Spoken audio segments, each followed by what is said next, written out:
all of my little education and all the things that the church had told me, all the things that mother and father had told me were wrong because they were not believers in these things. And if they were, to me, it meant that someplace on earth or someplace somewhere, there were people with intelligence that dwarfed ours, and those are the people I'd want to learn from. Not somebody who is just a little bit more intelligent than I, but a person that could do this kind of thing. And plus the fact it meant there must be some kind of a hidden history that abounded that I was not privy to, and I always wanted to know whatever I could to make me a rounded person. I had the opportunity of going to a UFO symposium at that time in Chicago.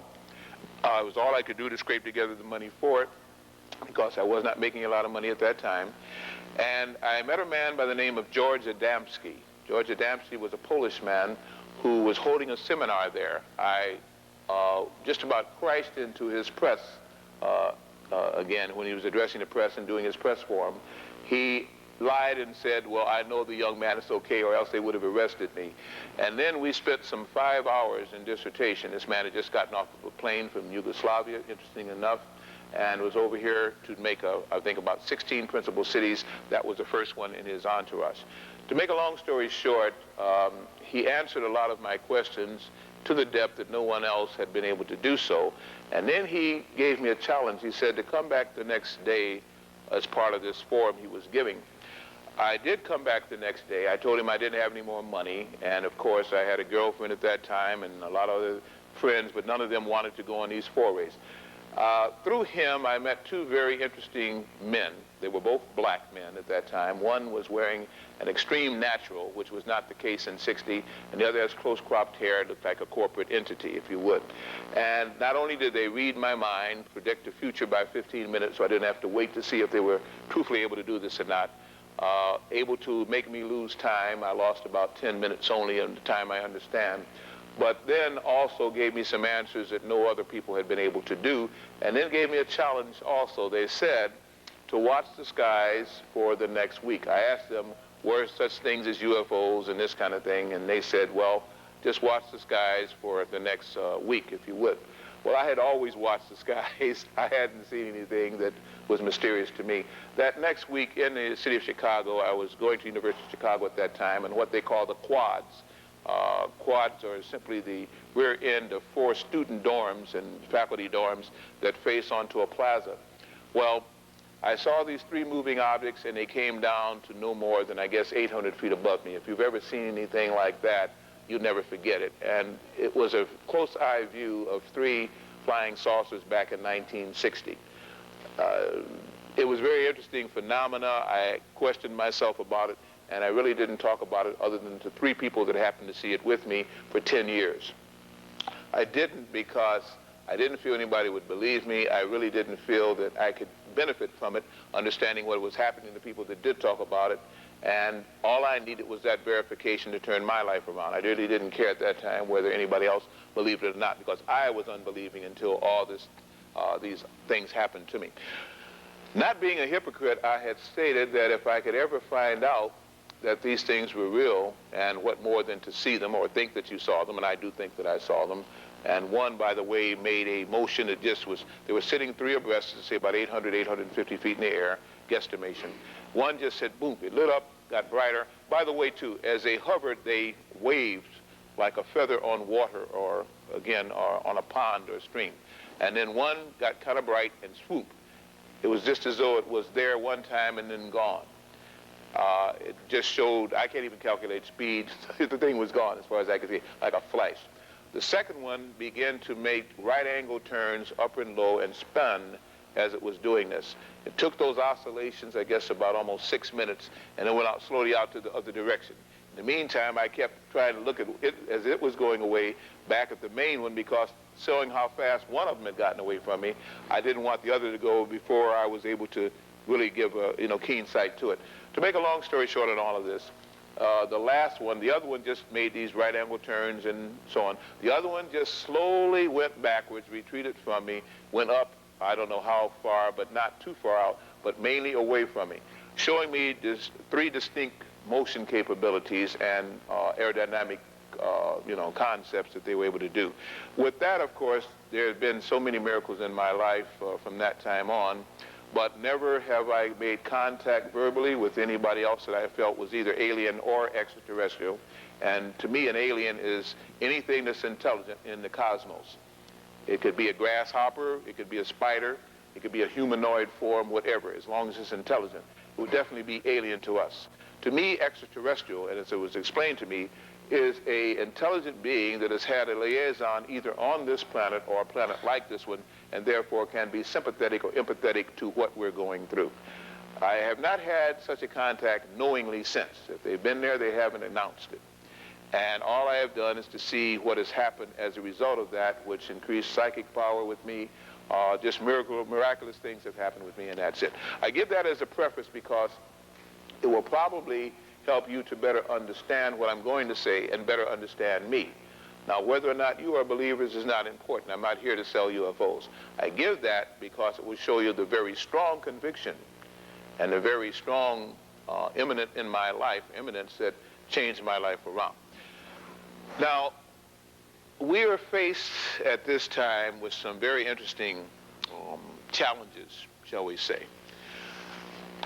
We have a financial system that's in the process of being changed with the extreme right-wing Congress, and I'm not going to stay real political, but politics are still the backbone of this nation, and they can't be skirted because what happens in Congress and what happens with all of those so-called servants and political machinations that surround that happens to you from taxes on or down. We're finding cutbacks in education. We're finding cutbacks in Medicaid and Medicare. We're finding cutbacks in a lot of programs because there's not enough money for them. We're finding the Social Security system being challenged or possibly even some say bankrupt. We're finding our banking system, again, backed not entirely by the FDIC as it used to be. We're finding the Federal Reserve making laws that nobody seems to be able to circumvent, and they are controlling our lives, our taxes, everything that we do. Based on all of that now, we're finding that the Cold War supposedly has ceased.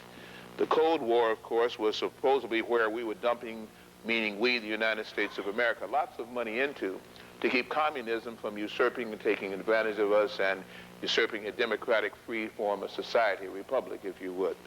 We also are finding that those money that used to be spent for that are now free to be spent other ways, but yet the monies aren't there because there's a deficit and we can't balance the budget. And I make just one statement to you as a lay person, secular as I would be in the ministry, but as a person who is not a politician.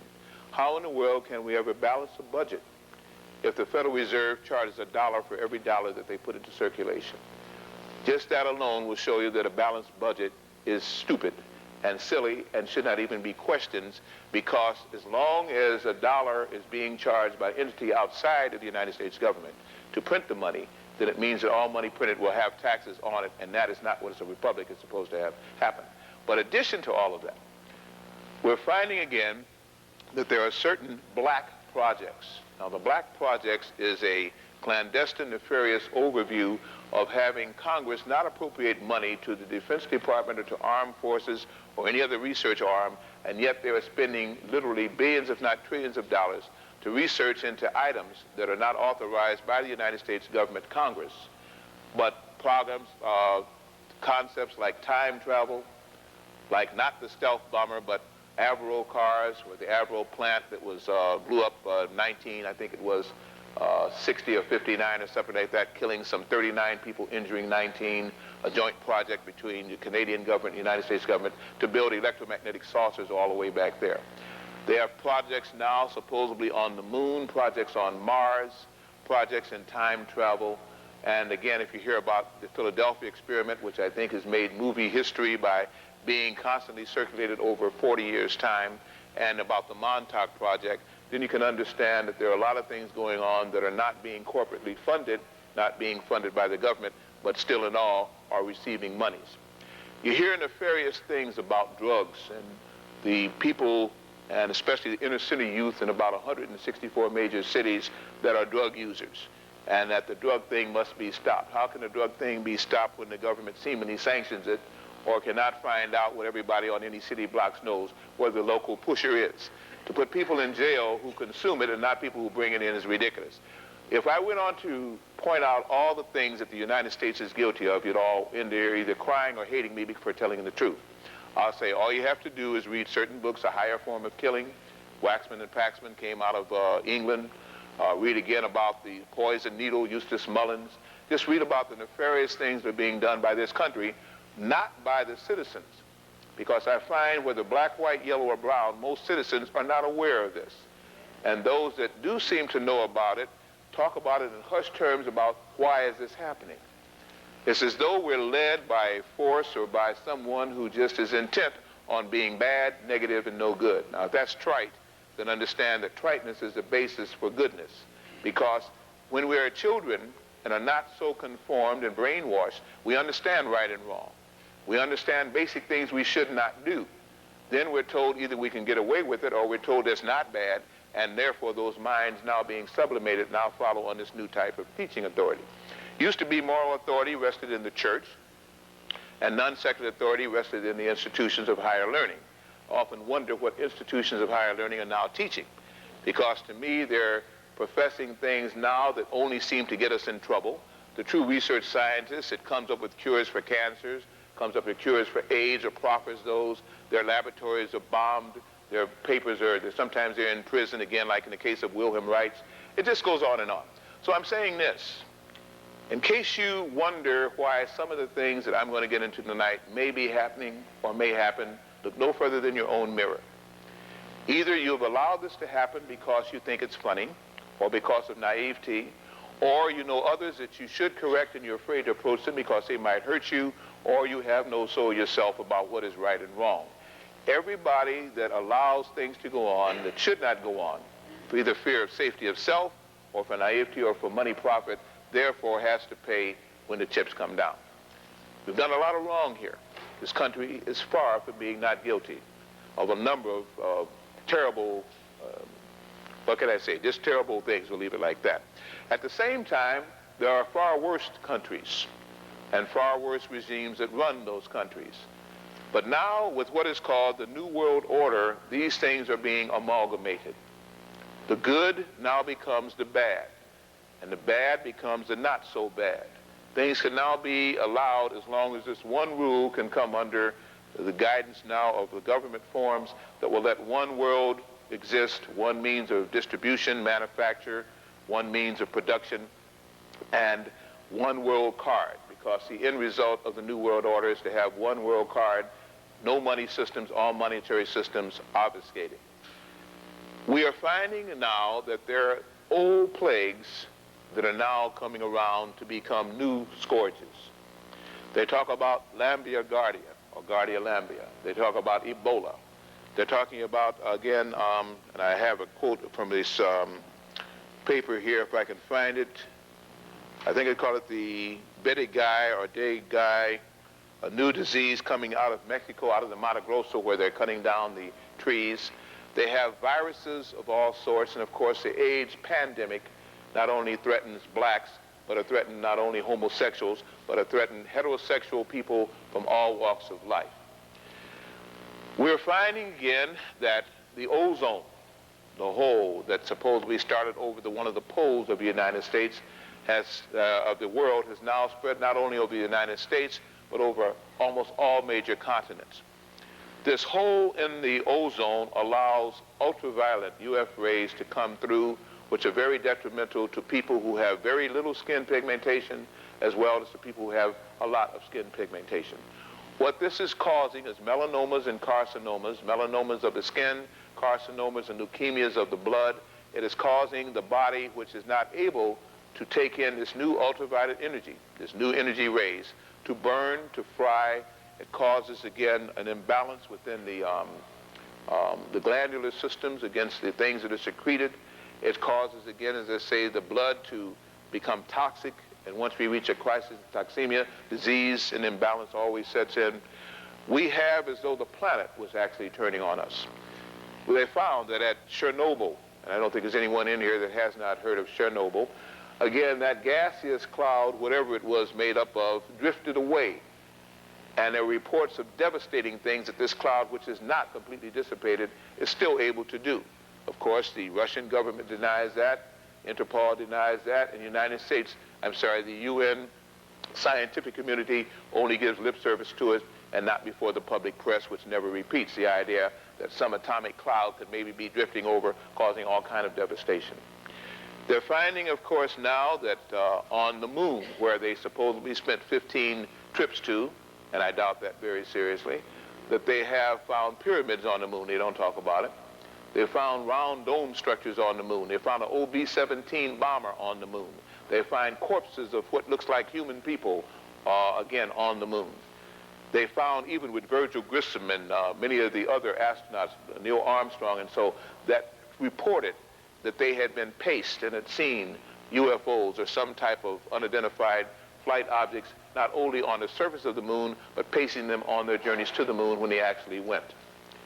If you remember, again, back in 1959, 1960, when President Kennedy came into power, one of the things that got him incorporated into the United States head congressional person was the fact that he said, we must have a race to space that we must win, meaning the United States must win, that we must beat the Russians to the moon. Then, having put all kind of money, changed again Cape Canaveral to Cape Kennedy, pooled all kind of resources and monetary and brain power into this, the Russian launched 2 weeks before the supposed United States launch, they launched Sputnik. Then, nothing was ever heard about what happened to the Russian launch. Nothing was ever heard, and all you heard was the United States' prowess and progress into the space race. What did happen was very interesting. In my reading of various books and so on, I'll give you a book list later on if you like it. It's yay long.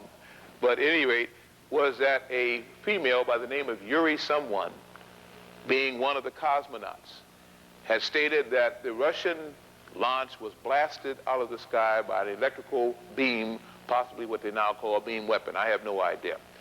But having been so blasted, many of her comrades were killed and vaporized on the spot. Others were hanging in space where their capsule had been blasted. And as she reported, still on an open mic in her helmet, I guess down to the Russian base again, they are collecting them. This is something she was sobbing, and the last word supposed to be, and now they're coming for me. I repeat, and now they're coming for me.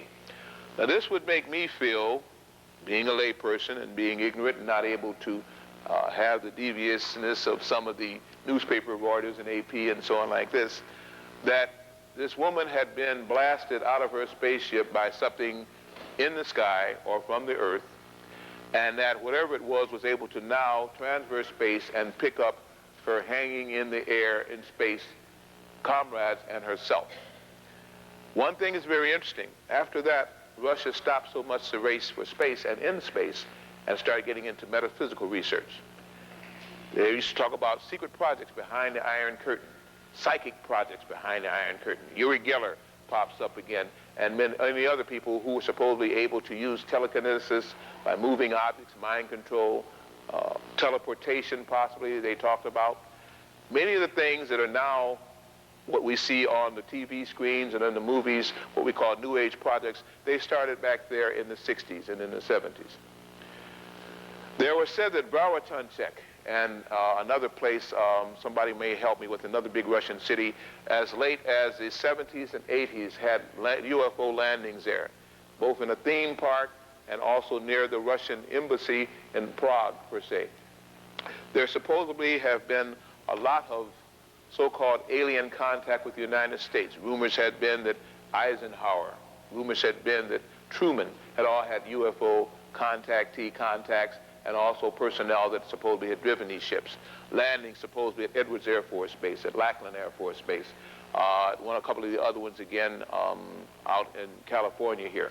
All kind of rumors about new, as they say, personnel carriers that hovered in the air, and the land hover, the air vehicle that now was able to go over water and land was then introduced. Of course, nothing about the stealth at that time.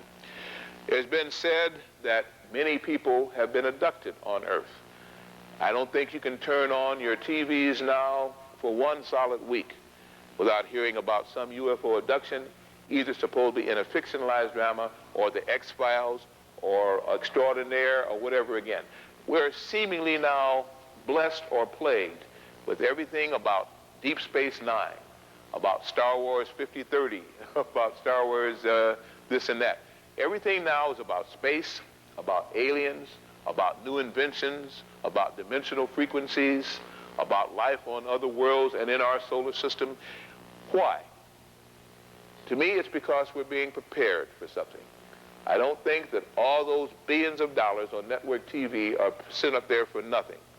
Something they're preparing for, whether it be actually extraterrestrial or alien or government controlled, something is happening. If you've noticed again, over the last 10 years, at Christmas the best sales now are for reptoids and dinoids. Toys, Mutant Ninja Turtle movies come out, and at one time kids couldn't even stand reptiles in the main. Now they're loving reptiles. Now they're loving Dino, and they're loving all kind of other characters that, of course, not only are sometimes capable of dimensionalizing, but look much different than we do. Interesting enough, we have problems here with the races with just 4 or 5 different colors, and yet now kids are accepting green, scaly monsters and fish people and amphibians. It's true. In the churches we go here tomorrow on Sundays and Saturdays again, and we say how we love each other, and we can't get along for 5 days during the week. But yet we can see and sympathize and empathize with E.T., the extraterrestrial, when he got hurt, and then we can go out and lynch somebody else, or we can go out and give poison to somebody else, or we can look the other way where somebody else is falsely accused of a crime. We got a very interesting civilization here. And with this new world order, this civilization is going to get tighter and more chummier. And some of the people that we're beginning to be chummy with, I don't particularly think are the chums we should be running with. That's a personal opinion. As adults, you can make your own. But I will say this. Many of these research scientists know exactly where some of these Ebola are coming from. They know where the Lambia-Garda is increasing from. They know through the World Health Organization how they gave in Zaire shots of smallpox vaccines, which already were outlawed through the same august organization on the international market. They understand the hepatitis B vaccine that was contaminated again with AIDS, so they gave it to Greenwich Village on 2 occasions, 78, 79, 72, 73, to homosexuals. They understand that right out here in San Francisco, the Coast Guard frigate that made 8 passes back and forth, spraying bacteriologicals into the air so that they floated over San Francisco. San Francisco does have a large homosexual population that has no reason to then to try and ostracize or hurt homosexuals, because there are other people living there too. So if they only hated homosexuals for some reason, then what about the heterosexual population? What about black, white, yellow, and brown, the Asian community that is there? Understand again, at one of the most heavily traversed areas of the Pennsylvania Turnpike, where you can go east, west, north, or south in our United States, during the summer, when people had air conditioning units on, tops down if they were convertibles, windows down, they sprayed bacteriologicals with unmarked black helicopters. They did it in 78, 79, they did it in 83, 84, and who knows how many other times that I have not been able to document through extensive research. We heard that the American Legion, legionnaires, were meeting in a hotel in Philadelphia. And all of a sudden, through the ductwork again, either induced by some accident or otherwise, Legionnaire's disease popped up. But before that time, you heard about, what do they call this? I'm not referring to my notes now. I'm doing this all from my mental capability, which sometimes gets limited. They had, again, simplex, herpes. Herpes 1, herpes 2, herpes 3, herpes simplex, and then you didn't hear anything more, but you heard about Legionnaires. Then you didn't hear anything more after about 8.5 months about Legionnaires. You heard about AIDS. And of course, there's no tie-in. There's nothing showing, again, why the yeast infection of Candidiasis and Candida now suddenly has gone crazy within the system. And by the way, I'm going to give you possible remedies and helpers for these things. I can't say cure, because nowadays you say cure, you over-infractionalize, you step into the world of the allopaths. So I can say possibly things that may help, or remedies for these things. But suddenly now, the government cannot control, the FDA cannot control. We're just full of all kind of plagues and viruses by which the immune system, the shots we used to get, don't seem to be as effective as they used to be. The treatments that we used to have don't seem to be making inroads against these new viruses. I simply say if they're laboratory designed, and I think they are from research, if they're asked for, paid for, and then delivered, then they're specifically made genetically to do exactly what they're doing to the people that they're doing it to. The only trouble is we always seem to mistake the Creator because these people are soulless and spiritless and don't understand what the Creator can do because they think that they're gods. So as a consequence, we're going to have to pay for that, and they are too. They're going to have to find out that they're not God, and that the very things that they create in their power struggle and their power-hungry mentalities can come back against them, which it's doing now in the United States, and will continue until they change. And since I think they're so nefarious they won't change, and we're in for it.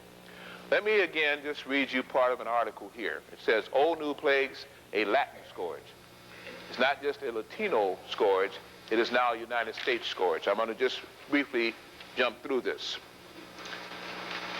Brazil, it starts with a fever like 100 less deadly plagues. Then comes a growing weakness. The skin turns yellow. In the abdomen, internal bleeding begins.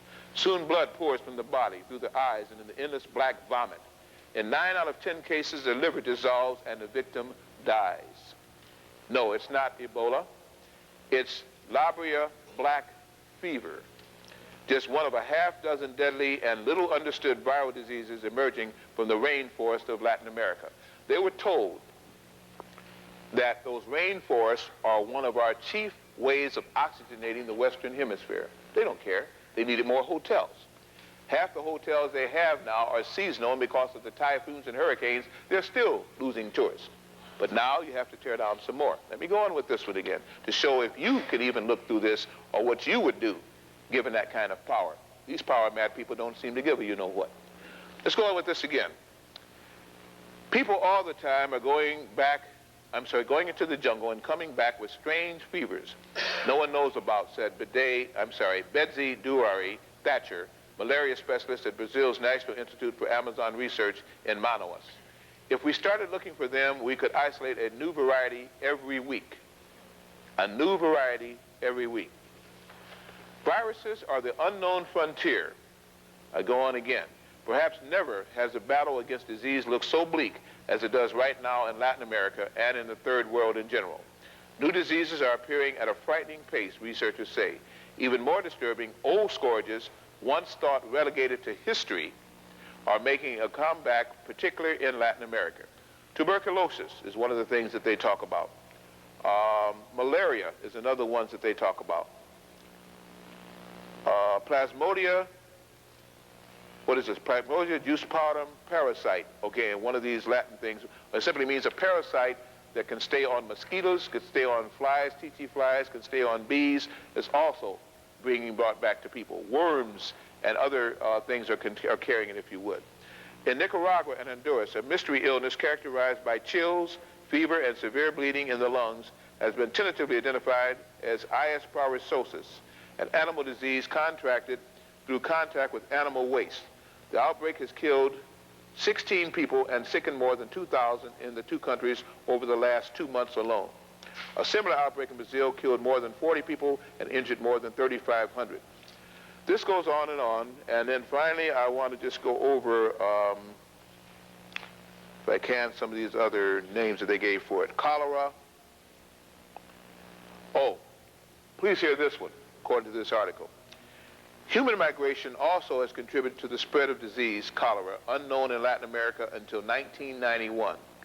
Apparently arriving in Peru in bilge water dumped from an Asian ship. Since then, it has sickened a million people and killed 9,000 people. Controlling it in Latin America will take a decade and cost $200 billion, according to estimates by the Pan American Health Organization.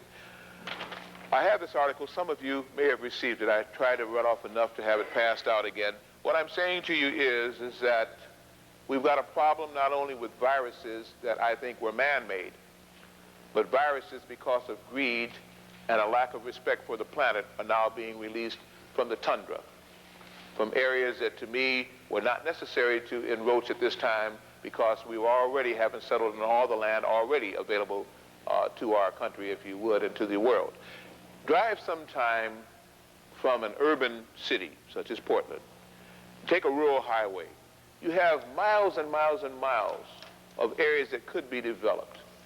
Some of them have trees, some of them don't have trees. In the areas of the earth, we seem to cluster together in small patches and let the rest of the land go by, even though it is livable and tillable. We seem to like to see suffering. I don't know whether it makes us feel better because we're not the ones suffering, to see others suffering, or just what. But we can always find a way to look down upon somebody else and say, well, gee, it's not happening to me, so I don't have to take any action on it. Then when it does happen to me or someone close, then wonder why everybody else doesn't get excited or get upset about it or help. If you help one, you're supposed to help them all. If you can't help any, then don't cry when it does happen to the few or to the one. There is a group here that seemingly is very interested in what is called the Sirius mystery, that is very interested in what is called the people called the Dogons, or the Dogon people, as I like to call them, in Africa, down in Maui and so. There is a people who seemingly are very interested in what happens with the Tuaregs, what happens with the Shaluks, also people in the Congo and in the deserts of Africa who have a very interesting pastime. Their way of life is predicated upon what seems to happen to the dogs. In fact, the phrase, we're going or I'm going to the dogs, comes from the Dogon people, okay? For some time, even before Lewin Wack and Ivan Van Clark and other people on the British Astronomer Royal Society viewed with their telescopes what happened in our solar system and viewed what happened outside of our solar system and began to report about what happened in Procyon and what happens in Alpha Centauri, what happened again in the dog stars, if you would, Canis Major and Canis Minor. These people could tell those astronomers more about what happened in Canis Major and on Canis Minor than these astronomers could. It wasn't until around 1860 that they even discovered the daggone system here. But before that time, these people had pottery, had parchments or tablets that they carved on and rocked on and write on, had things that they circulated and tattoos upon their skins, talking about Canis Major and Canis Minor, the dog stars. That protection and help could come from Sirius. And also, as we begin to follow that back through time, back to the 20th dynasty, the 19th dynasty, and the 18th dynasty heyday in Egypt, we find that they had or shared the same common beliefs. Amongst the Egyptians, whether we think that they were prolific in mental power or just in fecundity, these people reached a height that has not been duplicated if we believe that the pyramids were built during those 1600 years' time before the 18th dynasty and when Egypt came into prominence. We find there that all that they knew about astronomy, which was very much, they still held two constellations very serious. They held Orion in the Pleiades and Sirius where? In Canis Major, Canis Minor. They stated that those two amongst all must be watched because they believed that the gods came from there. They believed that extraterrestrial or alien life forms, extremely intelligent, seemed to have a lot to do with what happened on this planet and had done so for years. Before I go a little bit into the 18th dynasty, if that does not hold your interest, then Professor Zachariah Sitchin's book and novels talking about Sumeria and the tablets that were found there also talk about the Anunnaki and the same things that took place there, as though there was a lot of interfacing and intercoursing of both goods as well as genetically with people on Earth and people from space. One thing that the Sumerians said, the Akkadians said, the Egyptians, especially in the 18th and 19th dynasty, said was this: those constellations bore watchfulness, should never be far from your mind because of the impact of what they had done and could do pretty much any time that they chose. And to understand their cycles of politics in the cosmos probably might behest man very much. It might be one of the best things that mankind could do.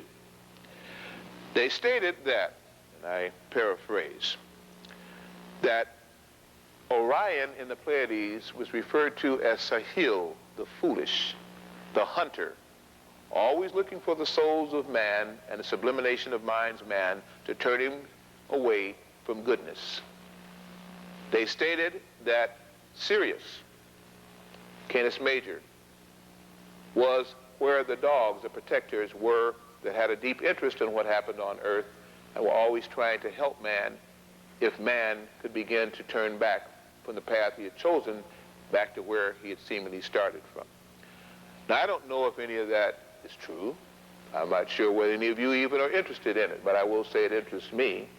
And I will say when I see how much time in Sumner, in Mesopotamia 1, in Akkad, in Egypt, in Nubia, people spent watching the vibrations and emanations and electromagnetics from those planets, then I say something is very interesting about it. We find that during the 18th dynasty, whatever manifested there put an imprint on the genetic structure and the DNA of most of us here. Why do I say that? Roughly about 15 years ago, a entourage came out of Egypt and went through the United States and Canada. It was called King Tut's entourage. It dealt with Akhenaten, his father, and the golden funerary mask, and all of the regals that were found with that society at that time. And yet, think about this, and yet, millions of people in principal cities throughout the United States came out to view this procession, this entourage. It didn't even have any real sarcophagi. It had only face masks, if you would. Whether they had the real gold with it, who knows? But people by the millions lined up in the snow, in the rain, in the heat, to go to the museums in the various cities in the United States to view this entourage, to see just the face mask of King Tutankhamun. Ask you, why? These were not all black people that came out. These were not all white people that came out. These were not all yellow people that came out, nor were the brown people that came out. People came out, and they didn't even know why. Something in their DNA or RNA structure, something locked in their so-called subconscious vibrated, and they said, this is some procession that must be kin to me, and I want to see it. I just want to be there. I'll tell you why many of the earth people wanted to be there.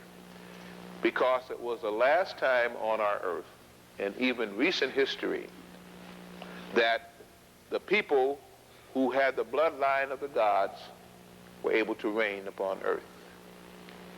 The people who had psychic power and the ability to work with the animal kingdom, to work with all the various species and kingdoms on earth and honored them. The people who were able to look forward to everlasting life because they knew that the soul could not die and that the soul was threatened again by a soulless wanderer who had come into our system and even called more and more upon their own venerated gods to help them by keeping them in touch with the universal prime creator, for they believed in Aton, or the one God, along with the plurality of gods. In the Old Testament and in the codexes of the Hebrews and the Masoretic text, the scribes, were taken, again, many books which talked about the wars of the lords, which talked about the Ifrit, which talked about the humans and mankind in terminology that we have forgotten, and told us that there was an abomination that happened on this planet, and that there was an overview of people who wanted to see if this planet could ever outlive the laggard's entry into our solar system and upon this planet.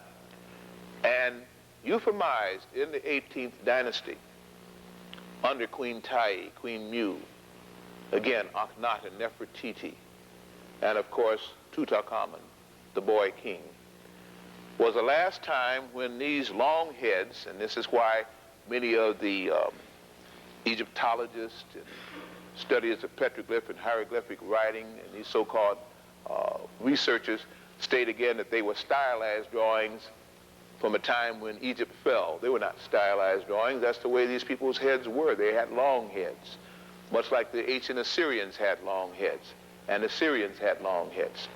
They showed that there was a genetic structure here incorporated in a DNA RNA factor that was not normally in the genes of Earth people. And it gave them great power for psychic and telepathic prowess. King Akhenaten, sometimes called by the Greek Akhenamen per se, and Minneapolis, or something like Amenhotep, was a general who, when he went out on his battles and so, got tired of the fighting. And when in Taxila, talked with the Frayotes there. Taxila is now Singapore. It was part of Asia. And was introduced to the Eightfold Path of Buddhism, and introduced to Krishna and Buddha. Both of those terms mean the black, or the black ones. Buddha means hail the black. Krishna is the purple-black god of these people. They were told that there had been abominations here, and that Egypt was going to be one of the chief centers for revitalizing this learning process once more, and for seeing if the magical herbs, if the magical incantations, if the knowledge of the underworld and Amenta could now be once more brought back to a people possibly ready for the last time before the wanderers return, what they call the 13th planet, which Christians now call Wormwood, the return of the Dracons. And if there could be a time when the people here could reach enough understanding to stop this scourge from happening again and to continue on the path of righteousness, even with all the many humanoid forms that were now extant upon that earth. Well, seemingly, absolute power corrupts absolutely, as they taught me in philosophy. Because the more power you give to some fools, the more power they want. They're never satisfied with power because they are corrupt in their souls, or are soulless. As a consequence, these priests that were there couldn't take the turn of events that Akhenaten brought forth. Akhenaten changed his name to he who worships the Most High Atan, or Ankh-Akhenaten.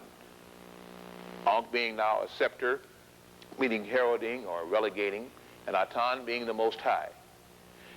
He stated that he would change his name to Ankh-Akhenaten. And then, with all the many wives he had, and by the way, his many wives had given birth also to long-headed babies, which means that that was in his genes for his fulfillment. He had been either placed or planted here, or for some reason he had been changed so he would proliferate this new kind of being. And then he found Nefertiti, supposed to be now one of the most beautiful women that ever lived upon the earth, outside of Balikas and Makeda. And again, in finding Nefertiti, he chose her over all of his other wives. Two things she had: a very verdant zest for life and an extremely long head, which is looked upon as one of the marks of beauty, which many of the African people have tried to emulate since that time. Through her, he had supposedly sons. And I won't take it further than that when I say supposedly, because that is something for a black history lesson, and it begins to speak in terms that I don't think I should share with you, but I will say this, which I do think I should share with you. The long-headed babies, either of that union or other unions, and the fact that Nefertiti had a long head and was all very psychic, all of these people were, including Queen Tai, his mother, was the last, as I say, part of the DNA, RNA factor within a people on earth that were set to rule. The right and passage of kings to rule was based again on the ability to control kingdoms. But we didn't understand that that kingdom was not just the kingdom of earth, but the other species kingdom and interdenominational kingdoms. That's what meant for the rite of passage for man to come into his higher self. You didn't elect leaders, they were born. You didn't elect rulers, they were born to rule, and they showed it through phrenology, cranial concepts, and a DNA factor. If they couldn't be telepathic, if they couldn't control animals, if they couldn't understand the people, they were not fit to rule. And once you found a bloodline like that, they tried to keep that bloodline going. This is why, as we got into the Serbian and later on European rite of kings, where they tried to even use incest to keep a bloodline intact, it was brought on by the Nubian Egyptian dynasties, which showed them that there was something there to protect, and something there that met the right of rulership through spiritual qualities, not just political domination.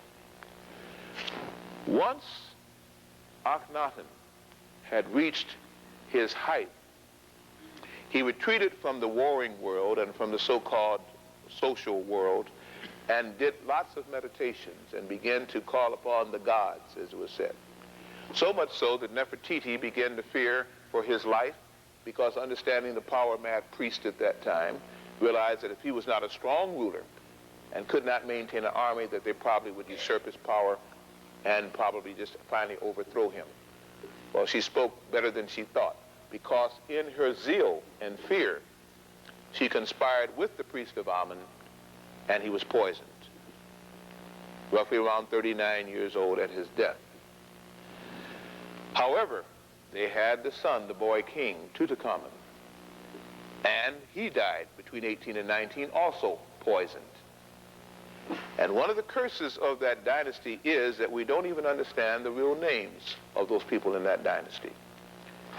If Amenaphis had changed his name to Ankh-Akhenaten because he venerated the one high supreme being in the cosmos, the creator of everything, and realized that there might have been lesser servants, which we now would call gods, nothing but scientists, on other worlds, and respected them, but did not respect him with the same, shall we say, humbleness that he did the Almighty.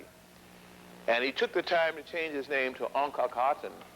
Why would he leave his name of his only son, or the son that he most respected, to be called Tutankhamun, after the priest of Amun?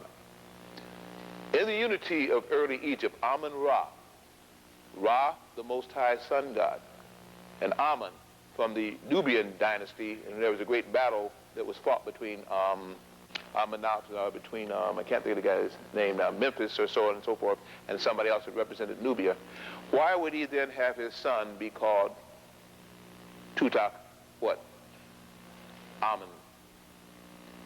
He went against the priest of Amun. He changed his name from Amun. Why would his son be called Tutankhamun? His son would have been called what? Tutankhaten, Tutankhaten. Because it venerated the Most High and the one God, the same as his father had changed his name, as many of the brothers and sisters are now understanding to change their names for the vibrations of same, and it showed again that they were making a step forward in this immortal life. Why did I spend all that time with that? Because it is from the Egyptian technology, the Egyptian religion, and the Egyptian understanding that our whole system of government has now come forth. And what was said to be the first veneration of a higher, what we would call more metaphysical culture, is now sank to the point where it took 1 million men to have to come to the same venerated spot to remind them of the bloodline of the gods that still exist on earth and how it has been persecuted. On the back of the Federal Reserve note, no longer a dollar bill by United States men in Congress, but by unity outside of the United States government, which prints this, the Federal Reserve, are still the symbolic metaphysics that all Masons understand and all secret societies of truth understand. The God-man that was on earth and would return in the 13th quadrant. Everything on here is number 13 multiplied. From the pluribus unum, from the Norbus Chloride, from again the United States seal, from the 13 stars, the tail feathers, at the 13 steps again leading up to the Nun, Ziggurat, and the Eye of Horus that floats above it. All of these things simply show that it stated when the culture that was here with the eagle, which is a predator, begins to fully understand the culture that was then, which was in Egypt, or Aton, or Fez, that this money would be worthless. Because the consciousness would have changed and the monetary system therefore must fall and a new world order, Novus Ordo Seclorum, would come into being. This is nothing new. This has been relegated in 1776. It was relegated by the Constitutional Fathers, Benjamin Franklin, who was a Mason, and all the rest of them. And they have fought against the time when people would understand the serpents among us and fight against the serpent people and its kind to restore again the natural man to earth and to our solar system. This fight has never ended.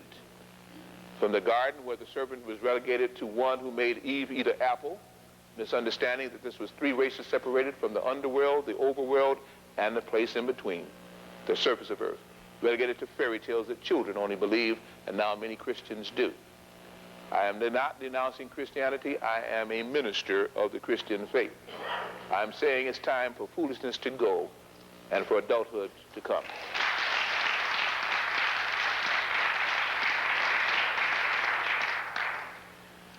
Simply, this emblematic piece of magical parchment was a reminder of what has happened on our planet and what could happen on our planet if we fail to follow the upward path. Excuses for an adult are laborious. An adult is supposed to know right from wrong, or the adult should remain a child. Wisdom does not seemingly come with age, for we have found again that some adults here have forgotten what they knew innately as children, those born of woman. We're finding here now that we can find billions of dollars to spend on how to destroy certain DNA molecules, certain DNA fibers, split again all of the fibers and strands of DNA, and hate people just because the people are supposedly too simplistic. And yet, in our wonderful technology of super sophistication, we poison the atmosphere, we poison the land, we poison the water, we kill off animal species, we disregard religions, we persecute, and in a power madness, instead of attacking those that are strong, they always attack the weaker. That really shows a lot of power, doesn't it? To attack those who can't attack you back. But understand, if there is a creator, and we are only borrowing the classroom of earth for a certain time, hoping to graduate or fail, then we're playing very, very, very funny with the dean of students, who may report us to the president of the college, who may report us to the board, who may see that we get expelled or shunted away from this planet. It's been done before. And if any of the abductions that are happening, those lizards are back claiming their own once more. Let me deal with that, something that a lot of people want to skirt. And I can only tell you how my research has found a truth. There is no truth till you decide what truth is.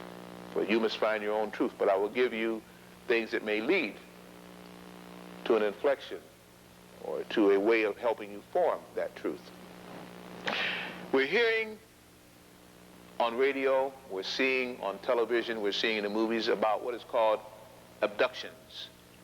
And it's said to be done by what are called aliens. I went through a definition earlier about what I consider alien versus an extraterrestrial. These alien abductions are said to be interesting, for they happen on different levels. On some levels, supposedly the person is taken and implanted, either right here, the bridge at the nose, or the medulla stem, where the medulla, again, it's the 32nd vertebra. And there, supposedly, is implants. Things that if they remove the person dies, they can't remove them. There have been many reports of cadavers, again, when the surgeons have to go in there for autopsy, where they've seen them, seen these things implanted in there. And at the time they were finding them in the 50s and 60s, that technology and micro-miniaturization did not exist knowingly within the United States august allopathic society. They're finding people who are implanted and seemingly are told or instructed on the subconscious level, right brain, to do certain things, and then they forget what it is that they're supposed to do, but yet they feel under hypnosis that at a certain time this will resurface. And under deep regression, hypnotic drugs and very excellent facilitators, they can't crack through on some of these people, and when they have, they've died. A few have been able to remember just parts of their kidnapping, or they like to call it abduction, and what was done to them, and they shake in fear, and they hear about little grays, which are really called the Bafath people. The Bafath are from Betelgeuse. They've been around for a long time. They hear about the hook-nosed grays that came around in the 16th century from Upper Bulgaria and out of the Caucasoid Mountains and the Carpathian Seas, and so the Carthaginian Mountains. They hear again about the dracons, or the reptiles or serpent people that seem to be in the shadows behind them. Even in the book by Whitley Scriber, even in some of the movies that you see, they're always showing you this reptilian form in the back, and even then they don't define what this reptilian form is. Why are they still hiding from you even when truth is being released? Because maybe a snake is a snake and any reptile by any other name is still a snake. They still hiss and they still hate humanoids. I have no fear of them because the Father that I serve saw through their backward creation and they will suffer much more than I will ever suffer. But the point is, again, they even have a time now to make a change. And even they are still using other people to carry out their vindictive vendetta. They're using the great people, the people from Betelgeuse, who have been cloned almost 6 different times. They can't absorb, they have no souls, they're about to go out of existence. And you ought to know, can you go out of this universe backwards? Yes, you can go out of this cosmos backwards. If you fall far enough away from the Creator's mentality, from the mind flow of the higher vibrations. These people seemingly made a deal with some of the world powers, power mad as they were. They already had all the money, they printed all the money they need, but that was not enough. They wanted technology that these little grays, these little viruses, coming to a condemned, intoxicated planet, could bring. So they seemingly made a deal in Russia with one source of them, and then they came and they lied and told the United States, well, we wouldn't make a deal with anybody else. If we serve you, we serve man. Almost like that movie, We Serve Man, a good culinary dish. So they said, well, we'll serve you, and all we'll ask is just one little thing.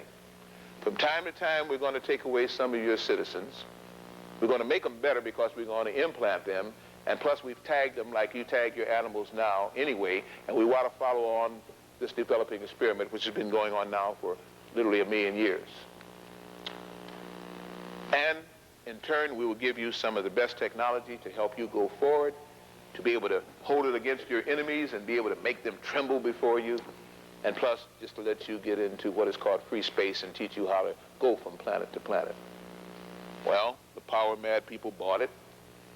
Then they found out that they were supposed to report ahead of time the names of the people they were abducting so they could make, cover up for it again, per se, the missing time, if you would. But then they found they were abducting lots of people they weren't reporting, and some of the people weren't coming back. Then they found that when you make a deal with Shaitan, that sometimes Shaitan doesn't really have to hold homage to you. No clause in there that he has to respect, because he's not, again, of the same court system. Sometimes I get kind of sick in my humor, but I think nobody can be sicker than the people that I'm seeing people worship and idolize. So I think I can be a little bit neurotic if they're already psychotic. In looking at this setup and in understanding the little bit that I do of Earth history, I say that they could have used the previous past history to see that that deal has never worked yet, especially since they believe in the devil, and many of them do, and in a supreme being called a God, and Jesus, and many of the other avatars, and they go to churches or profess to. Most of these politicians will show up in church simply because they want you to vote for them. But obviously they don't believe in the tenets of their religion, or they would not do what they did because they would know they can't get away with it. So obviously they're hypocrites. And like all hypocritical people, they have weaknesses. They then said, well, we've got a deal here, and we're not able to control it too well. NASA, I got a problem. Interpol, I got a big problem. We need help. So they took their best scholarly minds from 13 countries and every state in the United States that had an advanced genius or intellect. And they put them together under what they call the Jason Scholars, first under MJ32, then MJ12. The best thing they could come up with a plot to blow up Titan and genetically alter and genetically erase certain species on Earth that they thought that they didn't like. That's the best thing that they could come up with.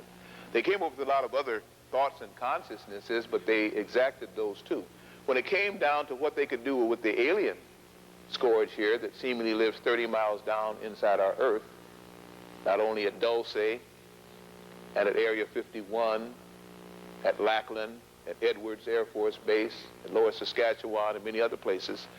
But they said that maybe we can do something with them, so they invented a screw bomb, a bomb that could be launched and shot down into the earth. Many of you saw the movie where they launched a missile that bored into the earth.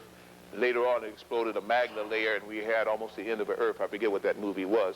It's the same kind of principle. They wanted something that could bore itself into the earth, explode on the level where they knew that many of these aliens had taken refuges and where they were living, and supposedly implode there and destroy them. Well, they found out that the kind of technology that these people had, even with this is such a bomb, but it caused many of our earth tremors, and began to form, again, pockets of gas throughout what is called our underground tunnel system that began to affect everybody on Earth and hasten the day of whatever was coming anyway, which I'm going to wind up with tonight. They found that when at Dulce, New Mexico, in a lab that goes 13 stories underground, this was at least 8 years ago, I don't know how far it goes now, where aliens and United States technicians and world technicians were working together on very horrendous projects, and some not so horrendous, but far from the technology that we now manifest through our various divisions of industrial might, if you would, you know, the North American and Northern Telecom and AT&T and things like this. These projects were far past all of that. They got tired of it one time, did these, what was left of human feeling beings, and they formed with their Delta Force, supposedly a kill group that was going to take out these aliens in 6 minutes. In 32 seconds, they were all dead, not the aliens. For they found out that they used mental blocking telepathy, and the men turned the guns on themselves. They turned whatever weapon they had on themselves. And not only that, but they could get in to make the blood boil within the person till they almost exploded, almost like you see in scanners. You see, the movies are telling us the truth. The screenwriters are definitely relaying from books the things that should be shown, but we're not believing what they say, even though we believe the movie. I don't think we fully yet, as a race of people of varying degrees on this planet, what time it is. I think we think it's still the 17th or 18th century. I think that we think that there is no police force that is universal, and I think that we actually have believed the press clippings that we are the gods, that we can destroy a planet or do anything we want to, and nothing's going to happen to us because we are the gods. Well, some people can get just that way out. Now, they have found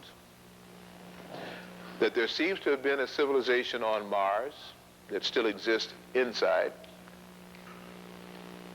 that there seems to be civilizations that can exist coinciding with us, not only on parallel universes, but simply separated by the rates of vibration.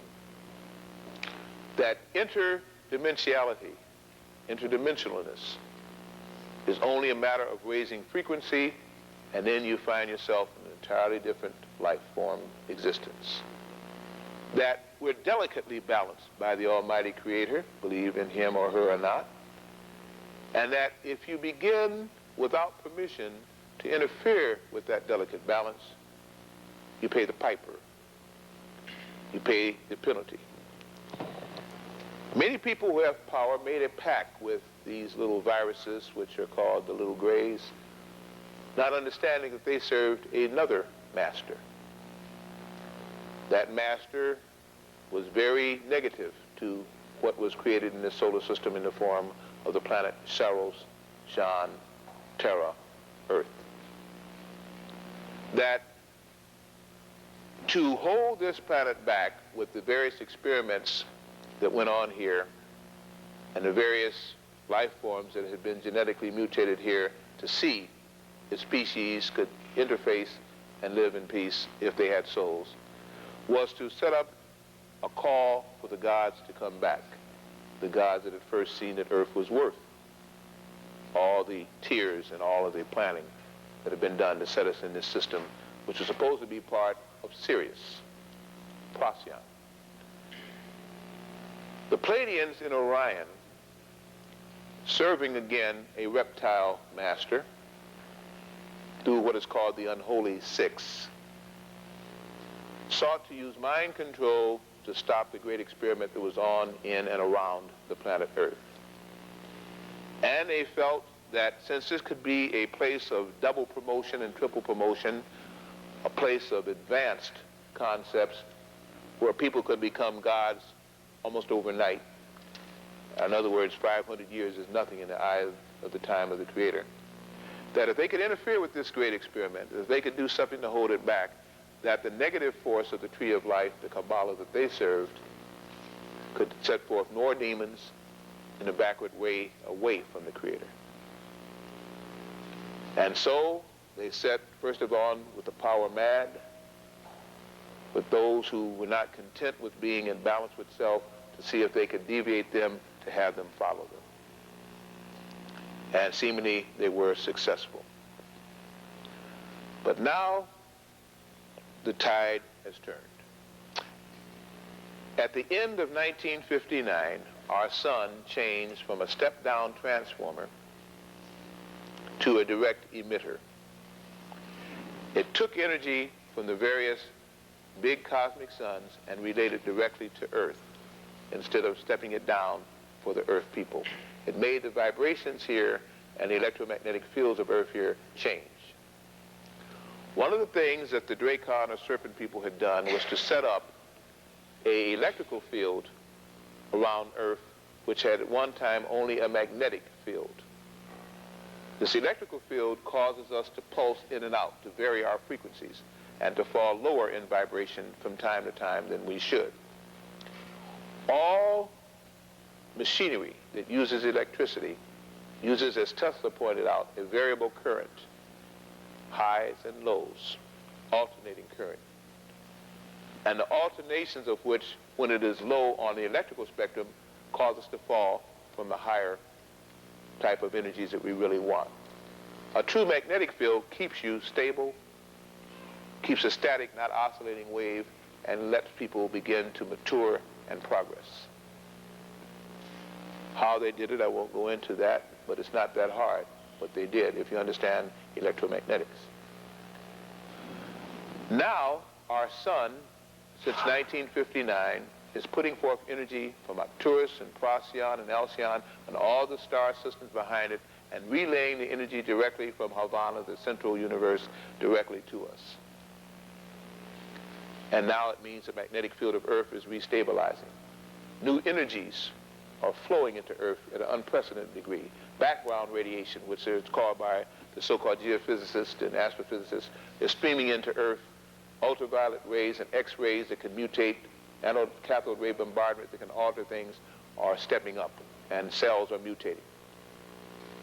That's bad, because it can also cause what we call the plagues to come upon us. But also good is making us remember, if we have souls, who we were, why we were, and where we were supposed to be going.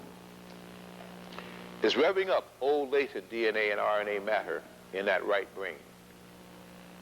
Laconically, we have been taught only left brain utilization. If you can't feel it, touch it, be it, it doesn't exist. Therefore, air doesn't exist. Therefore, spirit doesn't exist. And some of these godless people have bought that foolishness.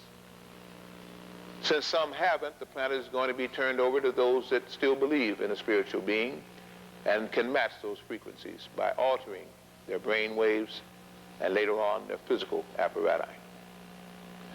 That sun is putting out energy that is causing what is called by the geneticists junk DNA, and the Creator never made junk,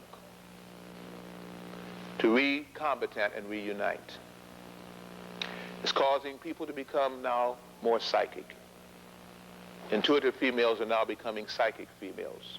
Intuitive males are now becoming the gods they were supposed to become. A god is only a person with more powers than the average person around them in a humanoid fleshly body. But the mind has been altered. The spirit and the soul are vibrating high. Animals feel this, sense this, and they can communicate with them. They can begin to read people. They can begin to understand negative vibrations from positive vibrations, and they can begin to alter their own genetic systems. Therefore, their immune system becomes secretive of things that can help to maintain against virulence and viruses and bacteria.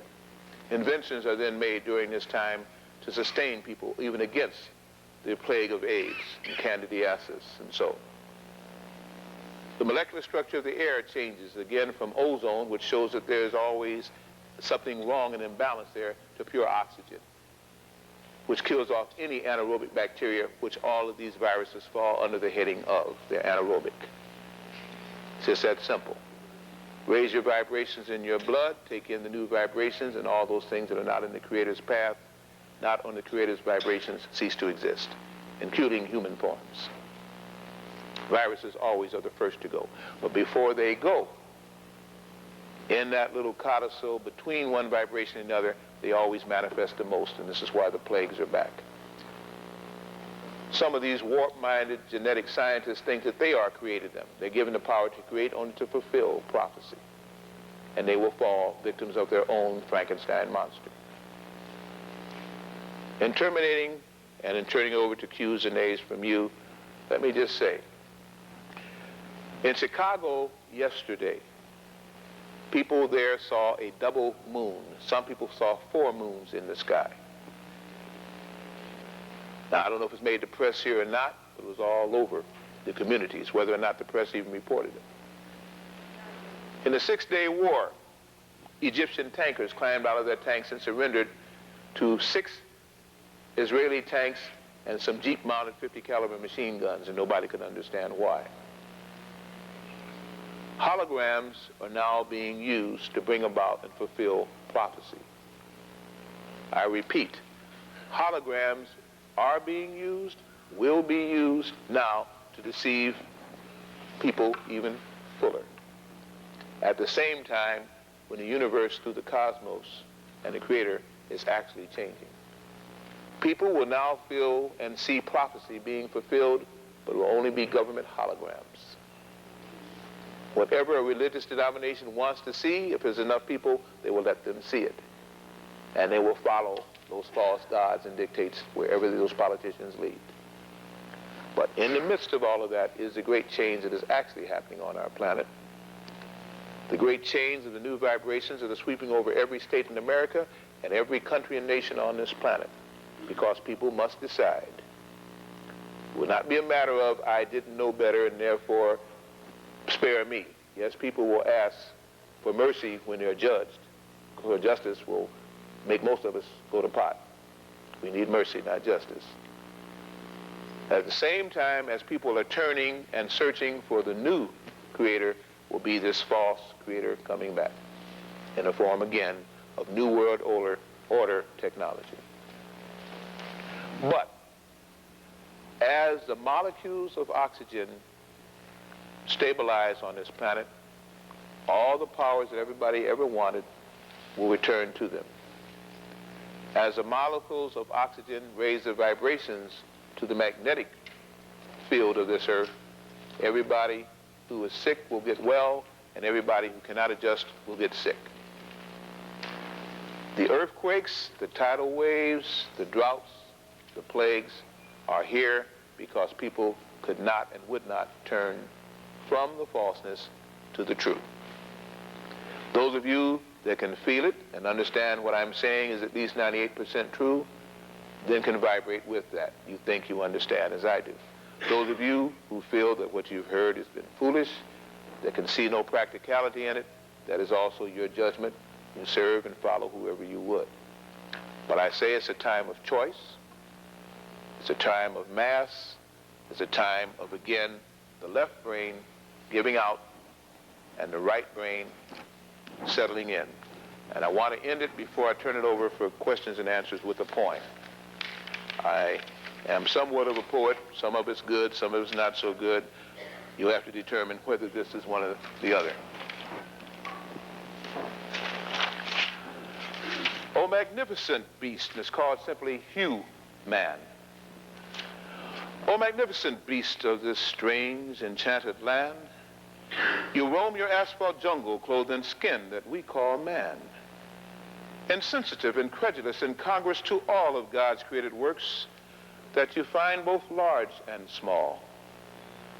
Just how long can you wander in your self-created web of total make-believe about who and what was said, changing who, changing how, and what was in antiquity, as the whole world comes to know how you've lied of history? By distortion, deletion, deception, and disguise, you've altered written records from the cosmos to our skies. You've reconstructed universes and summoned even hell, and there seems to be no end to the lies your mouth can tell. What you view on graphs and prisms, what you see in lens and scope seems too staggering to your mind and ego brain, and so to cope, you'll distort the very heavens, you'll change the smallest beast, and there seems to be no end to let your fame cease, and yet you know within, from the most unto the least, that your time is running out, and your lies, they soon must cease. As we view each bright new morning, even through polluted skies, we know there is a creator, for creation never lies. And so we come together, we New Agers tried and true, seeking blessings from our creator and divine release from you. I thank you.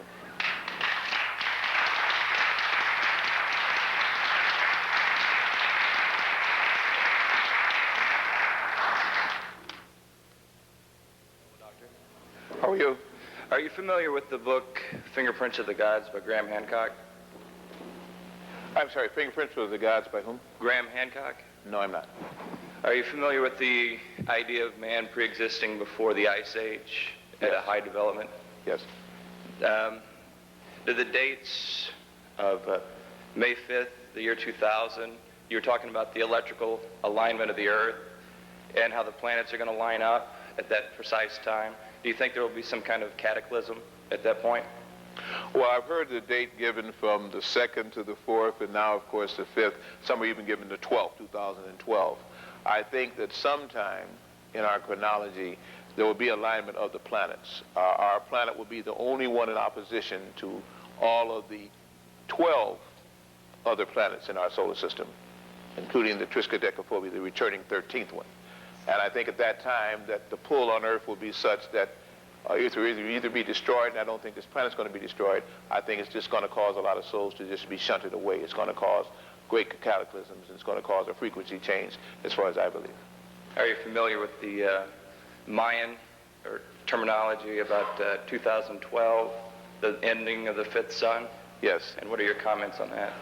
Well, in looking at a lot of the Mayan, and to me, anytime a topographer or geographer says Mayan or historian, they're talking really about Olmec.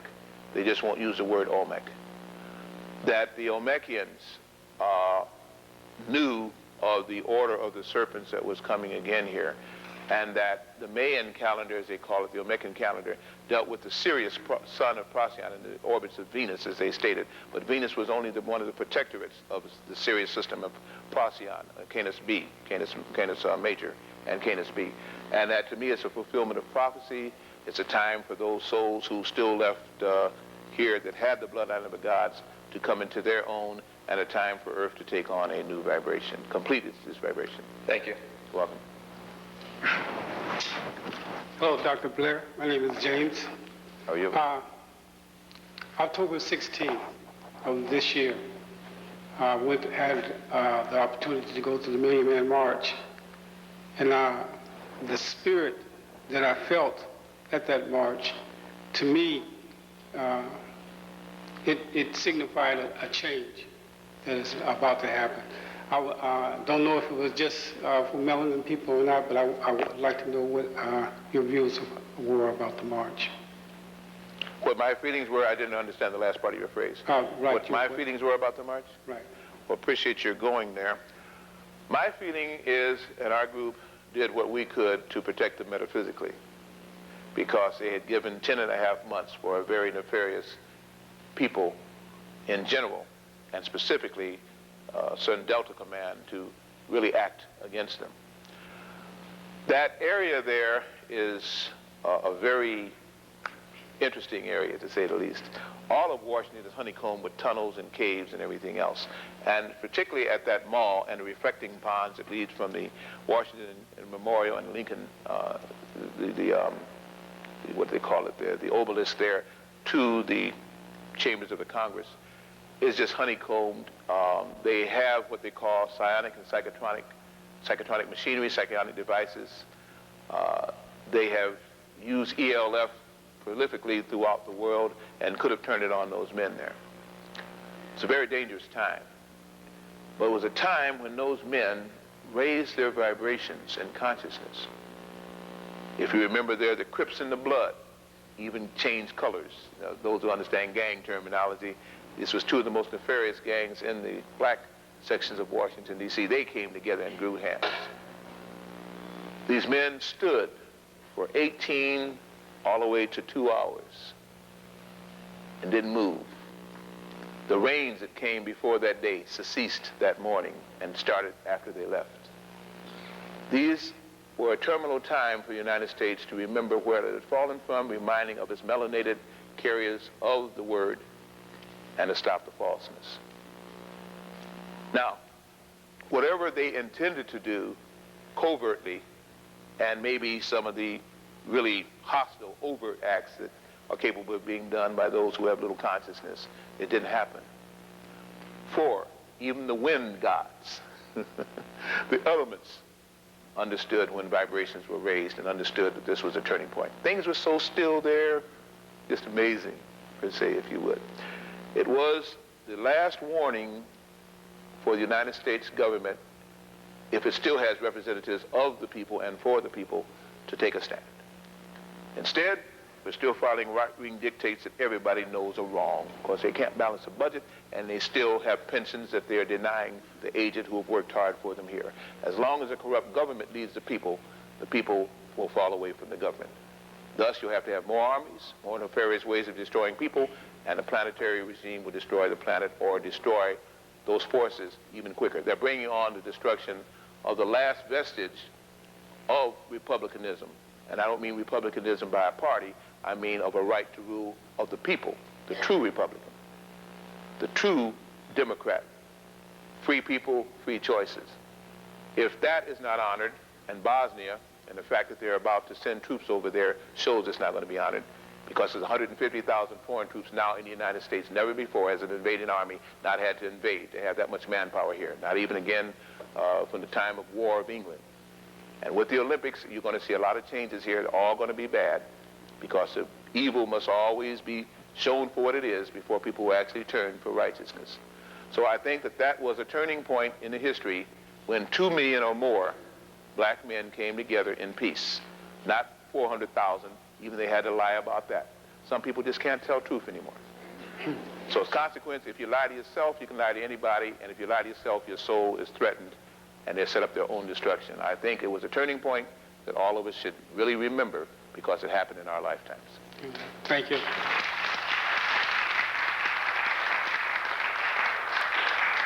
Yes, Dr. Blair, I'd like to welcome you to Portland, and I thought maybe I'd get a chance to ask you this question one-on-one, but it doesn't really matter to me. I'm glad that there's someone who obviously is way far out in front as a front runner, way out there. When I was in prison in 1984, I was under the influence of some marijuana, for one thing, and I'm a praying person. And because I was under the influence, I didn't want to pray.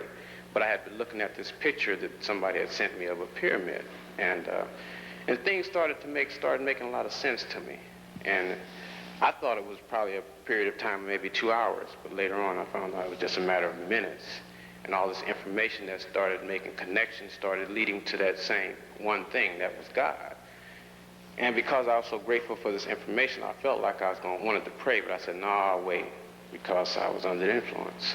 But I was like a voice telling me to say, no, you need to pray.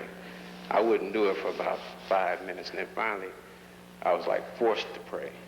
And I went down so fast on this cement floor that I ruptured blood vessels in my eye, and I couldn't see out of my left eye for a whole year. And I'm saying this because one of the things that I seen was like the eye on that pyramid. I was able to look through the pyramid, and I'm real close to that pyramid. Never been on a pilgrimage, and in some ways I feel like I don't need to, because for at least 3 or 4 days I couldn't think of nothing that I didn't have the answer for. So, and then after I got out of prison, I was scared I would maybe even get killed in there. I said, well, I done woke up and I'm in the lion's den. So after I got out, and I kept all this information to myself, But at any rate, I was thinking that there's something special about this northwest corner. I studied, not to be no Mason, I'm a Muslim, but I looked into Masonry and I found out one of the things that they joke about is having all this information in front of people's faces and they don't know nothing about it. They consider that 85% of the people are unworthy of this type of information. But they talk about the northwest corner a lot in Masonry and Hiram being raised.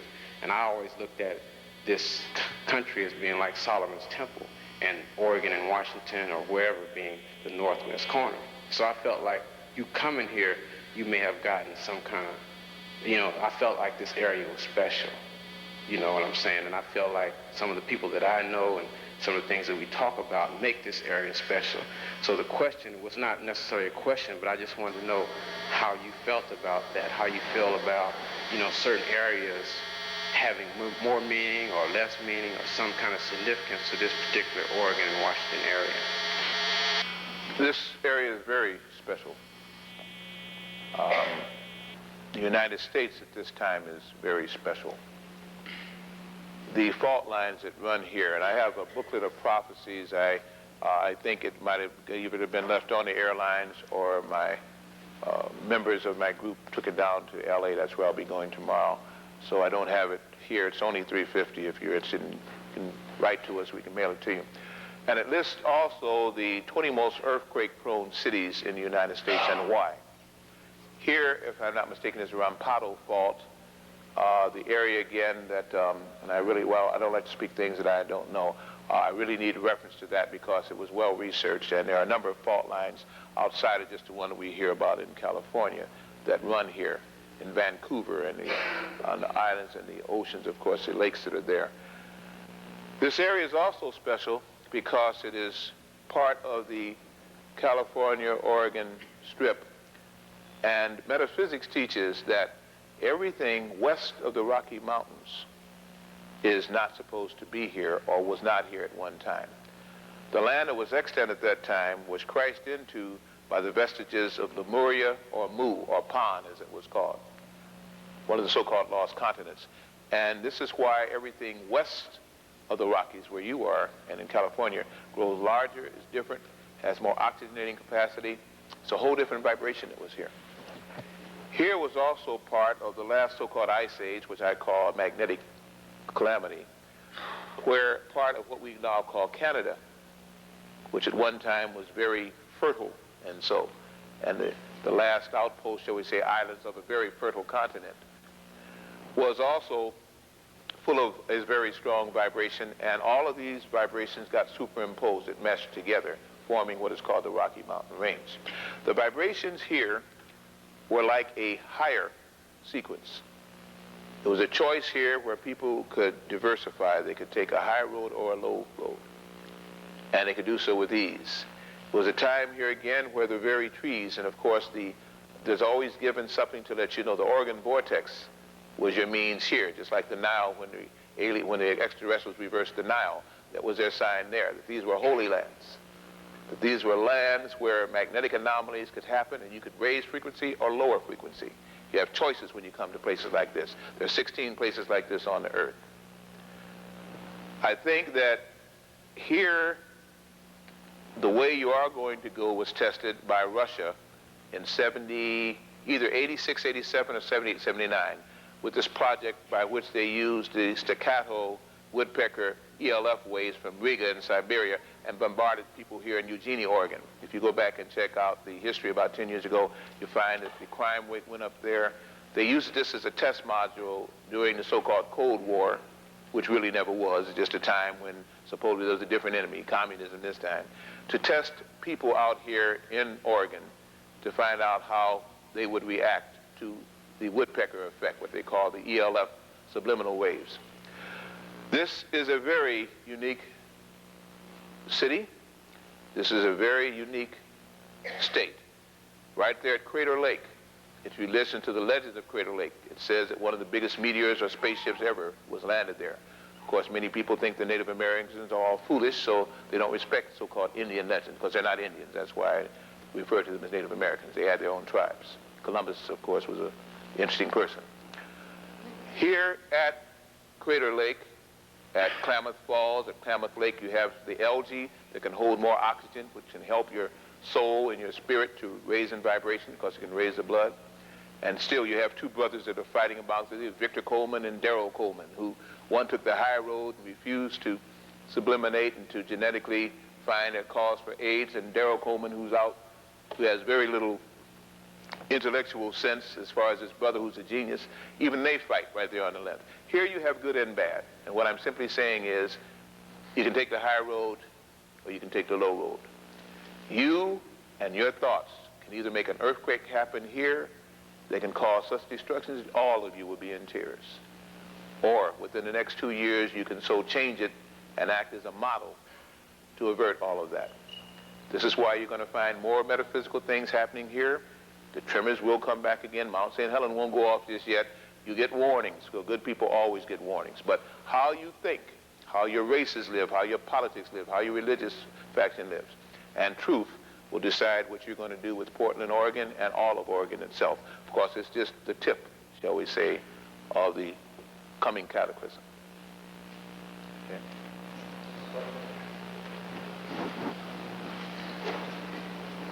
I have a twofold question. By the way, thank you very much for coming here, Dr. Blair. I think the information that you have to impart here is critical in our development as melanated people, people of color, black people, whatever term that is comfortable. The first question is for someone who couldn't be here, and that is, what is the history of the white race? I personally have heard two stories, one under the teachings of the Honorable Elijah Muhammad, and the other one is Dogon allegory, the story of Lulu and Mello. So I'd like to get your insight on that. The second question is dovetailing off of the last questioner, and that is when might we expect some of these natural disasters to occur? And the B part of that question is, should we flee for more stable ground to the east, or should we just remain and wait to see what happens? Okay. First of all, I thank you for the compliment. I don't know if you're going to appreciate my answer, but I do thank you for having stated at the onset that you were glad that I came. I will not get into the origin of race because we're too racist in this country. I have given you the origin in metaphors here today. Definitely there is a difference between the races. And there are 4 basic ones, not 5, but 4 basic races again. The planet will tell you where everybody came from simply because those that cannot adapt to the new melanin that is latent in all genetic structures, white, yellow also have melanin, will simply cease to exist. They will get sick and they will die. Melanated people, because melanin is very sensitive to drugs and low frequencies, who continue to use the drugs and continue to think negative thoughts, will also die. Melanin is like a channeler, a precursor. Those that have melanin latent in their genes from the Moors, the Moorish invasion of Europe per se, who have melanin because of things that were done some time ago, will find that melanin beginning to take to the fore. They'll be able to tan and not freckle. They'll begin to think under very oppressive radiation waves. And they'll begin to find that there is a soul there that they can call on. Those who had the soul and misused that energy, who were the genetic scientists, shall we say, of the 2,000-3,000 years ago, will find that it does not pay to overstep the bounds also, because what comes around is always worse than what is initiated. I simply will speak this way. The land that all races share upon, which could have been the melting pot, which is the United States, will suffer the worst because it is the one that more was hoped for. And whether or not it suffers here and how soon, again, I repeat, will depend on the vibrations of the people. You cannot lie to the air. You cannot lie to a creator. You can lie to men and deceive all you want, but the vibrations are around you in your electromagnetic field. The vibrations are over a city. The vibrations are over a state. The vibrations are over a country and a nation. And the whole planet can view what is happening from space. The pressures, when you hold things in, when you act nasty, will build up in the earth itself because you're part of the earth. And once you tune to those vibrations, what you do will immediately go to the ninth power. So I simply say, how soon? Depends on the vibrations of the people. There are whole groups of so-called psychics and so-called metaphysical groups that are constantly meditating and praying to dissipate that buildup of energy through the tunnel systems, to dissipate the energy from the inner sun. We didn't even talk about that, the soul of earth, and have it to make frequency with Procyon and with our own sun in peacefulness without building up pressure. There are whole people that are trying to rise above racism and religiosity into this true spiritual vortex that is from the Creator. And I simply say that you choose for yourself. If it continues as it's going now, with the elections in '96, and a right-wing, very unfeeling, negative, mind-controlled Congress continues to do what it's going to do, it'll happen in '96, it'll be devastated by '98. But we have until, as was pointed out, either 2005, 2012, 2002, anyway, in a very short time, a combination of celestial bodies where pressure will be put upon the earth to stand alone or come into the Federation. And I simply say that choice you're making with each passing day, with each passing hour, every time you think, and you think beneath the dignity that you should hold as a soul creature. I can't tell you when it will happen, but I say it could be very, very soon. I would like to take a moment and allow myself for you to read my mind and my soul. And so I'll keep a moment of silence and allow that to happen.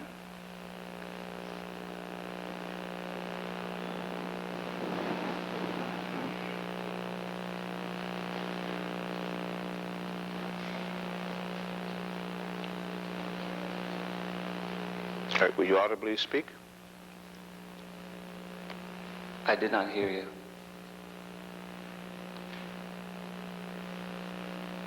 Can you repeat what you said? I said, would you Continue. audibly speak? Yes. Well, I come from the region of Transylvania, and I've been here about 13 years. And there's certain experiences that I went through that I do not want to talk about in this place. But I've heard a lot of things that you are mentioning about alien beings and forces and names and history and civilization and so forth. And I think a lot of it's over my head, because I do not have the same information you have, and those names don't really mean much to me. And maybe I can speak for a lot of other people who don't know those things. And I want to ask you, what do you think about changes that are not necessarily on that scientific plane that are taking place within people's hearts? Transformations that we now can recall back. Spiritual enlightenment has become part of our everyday language. And what is your thought or view on people like or embodied beings like Buddha or Christ, or people who have reached a certain experience that can share that with us, that we can no longer be blind? And I think that I would like you to leave something with us of that meaningful and powerful communication that we can take to our homes, we can take to our community. I respect your deference, but I believe that you fully understand. As far as meditation and prayer, I think all of us should be doing that constantly. But it says also to act as well as pray. It says also to meditate and to effect change on a daily basis. I speak in workshops and say everybody should go into meditation at least a half an hour each day spent with themselves, away from TV and loved ones and hated ones and everything else, just to begin to find out who they are, because it all starts with self. As you well know, there are shapeshifters. There are those who have made pacts and agreements with alien beings, and they exist already under the very grounds on which we speak, and in other areas, in the Transvaal, in Pennsylvania, Transylvania, in the Carpathian Mountains, Caucasoid Range, out in Nevada, Utah. They've always been here, and as long as this planet was created for the specific purpose it was, they always will. But you don't have to follow them. You will come under the rule of the Almighty Creator in one form or another, and each individual must find his own truth, regardless of mama, daddy, societies, nefarious as they are. What we have here now is a time for each person with the soul vibrations, whether they learned it on this planet or came here with it, to go back to the source of truth, for you can't get away with it. There will be a change. Nobody can sit on the fence. One way or the other, one side will rule. I serve the powers of the light. I will stay that way. Anybody who wishes to meditate and bring out their best side, that is their choice. There's still time for choices. There's power in negativity and immediate rewards, and also immediate justice for some, which they're going to beg for mercy. For the worst condemnation that a creator could give would be to put all of those who feel that power and follow the serpent together with nobody else for them to counteract with except themselves. That is justice. Let's hope that those who follow that receive mercy. Yes. Dr. Blair, welcome to Portland. I would like to ask you a question about an experience that I have been having since the mid-60s and have been very reluctant to share with anyone here, negative thoughts.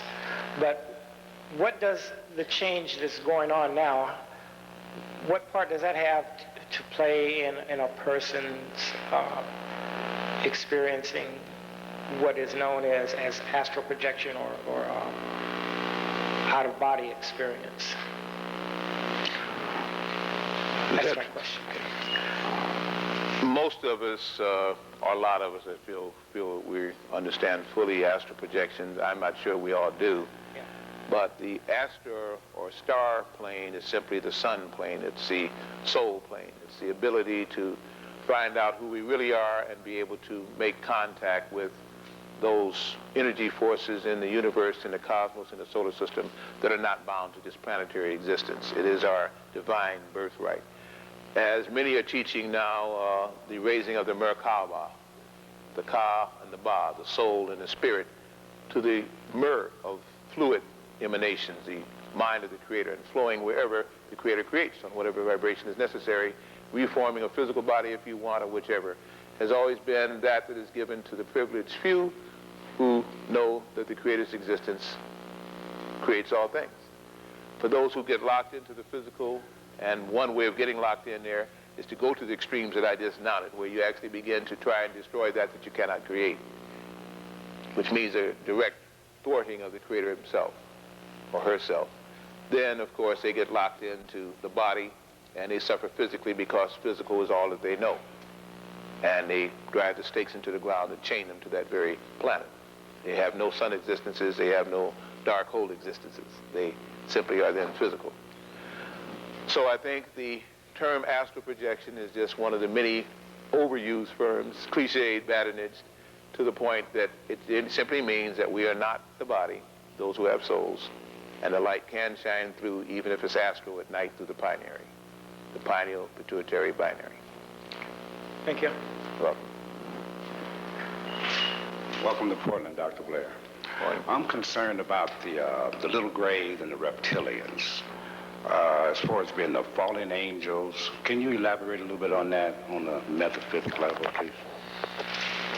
Well, in the term limited as I am of the fallen angels, we speak not just to a person, but to a group of angels of the arcs of energy that surround a universe and individual solar systems, and that they chose to disconnect from the light and chose to begin, as Lucifer, the shining one, to create their own energy, their own light force, and to have people worship, and again, for power. So once that fall took place, then others could fall and laggards could be sent here from other systems where they had proven that they were not good enough to go on for a final showdown and chance. And that once these laggards were accepted here, and once the temples of the white light couldn't do anything with them, as they turned even against the gods themselves, as they were called, that we've had a problem here. And therefore, all the very negative forces could then concentrate on 21 such planets like this to bring about whatever had to happen. But these serve as, shall we say, guideposts as to what will happen in the future, which we're creating at the present. For our past has been someone's future is our past. All things interchange. Here, the privilege of seeing what fell can rise may be what we can bring about. If not, then as those who fell from grace, from the higher vibrations, from the 7th and 6th and 5th dimensions, they'll manifest here and find out what it's like to go backwards and become just third dimensional all over again for what would seem to them forever. That would be the worst curse that could ever be put upon people who fell away from truth. For those who then have found that it wasn't worth it, and for those who came to try and teach and help, they'll get their rewards too. For they will be the new gods, not the creator, but the new gods of the universe. That's my truth. Good evening and welcome to Portland. My name is Barbara. I don't know if you're familiar with the meteor shower that's been happening over the city of Mexico for probably a 90-day period. I caught like a 10-minute excerpt on a cable network, and they said that the national networks would not cover it. Number one question about that, if you do know about it, what do you think the significance is of that? Number two, does it have anything at all to do with the Olmec Society, which dwelled in the southern tip of Mexico? And number three, might that have anything at all to do with what the natives believe would have happened anyway? For instance, those so-called statuettes or statues on Easter Island that were supposed to have been mobilized at one time in robots. Once a year, the natives down there dress up in these costumes that look like our space uniforms, and they say that people are coming back, their gods are coming back. Is this all related? Does it have any significance at all? And why has it been underplayed by the press? I'm glad you didn't have many questions. This is the first female question, so I'm making up for all those that did stand up. The latter part I'm not even going to speak to, but I'm glad that a female asked the question. I think, like my psychology professor used to answer me in school, yes, yes, no, no, right, and right, and by. And it would frustrate me no end until I begin to also be able to play that kind of a mind game. I don't like to play games anymore. I think simply that the Easter Island monolith, or the tip of the Feld Mu, or pond, where they were still constructing these things to ship them across to their satellites and divisions throughout the Earth, that the meteor shower I've heard something about, not in detail, but there have been many meteor showers which are nothing but incoming spaceships, if you would, and laboratory ships, much as was shown in Close Encounter of the Third Kind. They send these things to test and to sample and to let them know what's happening. We're sending them, or someone else is sending them? We're not sending them. Oh, okay. The United States, if you mean we, has a whole fleet of electromagnetic sources, if you would. They have beam weaponry. Even at the time when they recruit money for it, they already have it. They have cloned the little grays. They really have advanced technology. The only really thing, they weren't able to build Avro cars or alien vehicle, what they call it, ordinances that could shoot at the same time through this electromagnetic field, because they only have an electrical field. So they taught them just enough to get them in trouble, but they could still shoot them out of the skies, and they couldn't shoot the aliens out of the skies. The energies here are, again, as I think I tried to say before, maybe not too well, I'll try again, that all of these things will take place. Alien or extraterrestrial vehicles, changes in vibrational rates and storms and things along this line, hiding by Reuters and ANP and UPI, and some things that are said, but people will read it, but we won't believe it. These are happening not only because the Olmecs saw it happen, because the Dogon saw it happen, because the Tuareg saw it happen, because the Seleucs saw it happen, because the Maui Islanders saw it happen, but because lots still in these people are souls that wish to reconnect. They continue to bring in the light. Others are growing toward the light that they're bringing in, and it will be made so clear as to what's bad and negative and what's good and positive, or if positive and negative should be variances, that everybody will be able to choose. These are only signs for what we would call second coming, the revision, the revitalization, wormwood, whatever you want. It just shows that a time of change is very near. And these are the signs that kind of precourse that change. Thank you. You're welcome. Welcome to Portland, sir. Thank you. I need to know, I was traveling, coming from Pakistan, and I experienced something that was remarkable. What happened was, there was a high-pitched sound that really bent me over, but as I looked around, nobody else was affected. I've had other experiences where I hear high-pitched sounds, but, you know, nothing that devastating. I was wondering if you might be able to elaborate on it, if you had any knowledge of it, or... There are many sounds that are going about. Some are called the Tao's hum. There is what is called the International Geological Hemispheric Program. It's through the Bering Straits, so some refer to as the Bering Straits Project.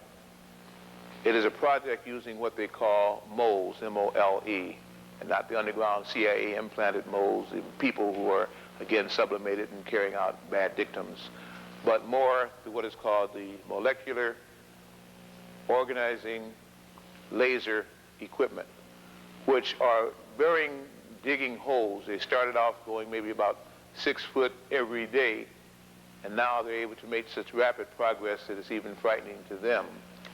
A lot of people were destroyed, their minds ripped asunder, and their souls even shattered using that kind of electromagnetic device, but nevertheless, they're using it.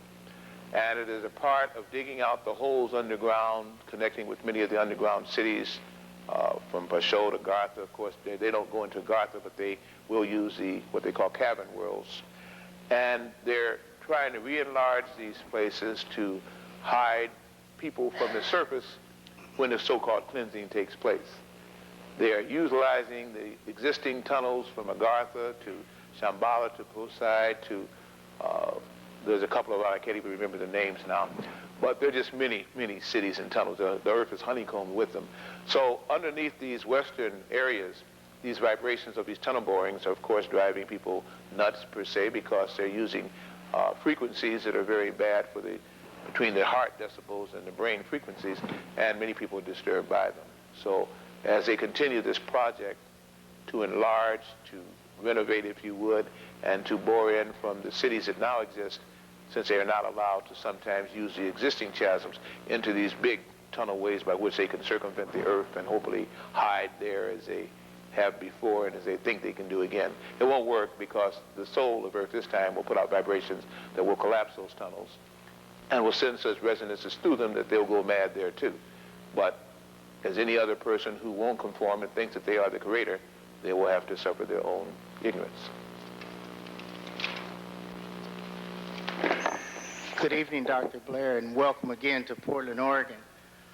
I have a two-part question that I would like to get answered about the sun. And the question is, the sun that we look at, is it really the sun, or is it a reflection of a bigger sun in the universe? And also, is there a sun up under the ground? And if it is, will you please elaborate on it? The sun, as I understand it, is only a reflection of other chakra centers in the minds of the various gods leading to the Creator. The chakra systems in this planetary universal individual must align.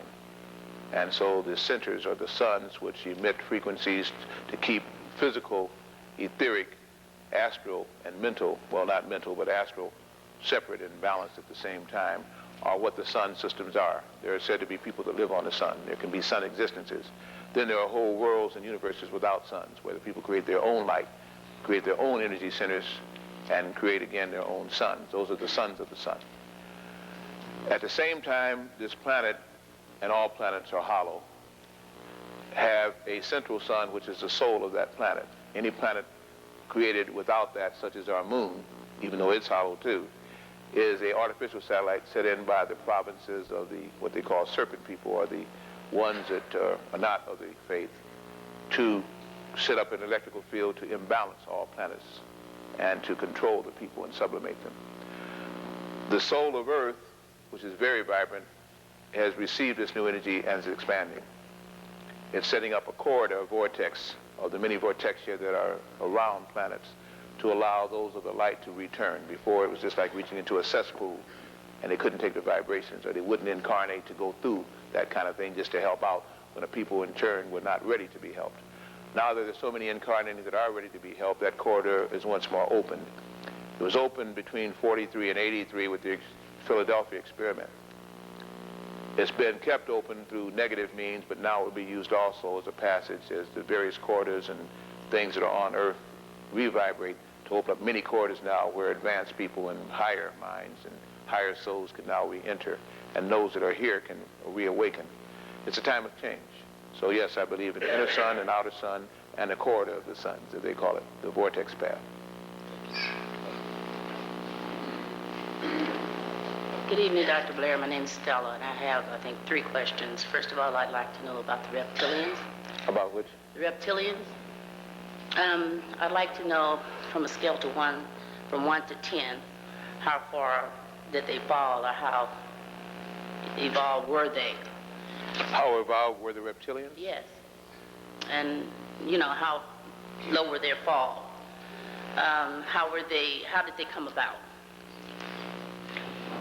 Is that the question, or is there more? Pardon me? Was that it, or is there more? That's one. Okay. That's just one? Yeah. All right. Okay, I hope it's not going to be 20 questions here. Let's go with the first one again, because I can see this may be lengthy. Okay. To my understanding, the Dracons, as they're called, and Draconian, as they would call it again, existed as a 13th planet right on the perimeter. We are actually supposed to be in the Canis Major, Canis Minor, Sirius system. Since Orion is very close in the southern hemisphere, they had a lot of negativity to what was called the Unholy Six and the Orion, the Pleiadians.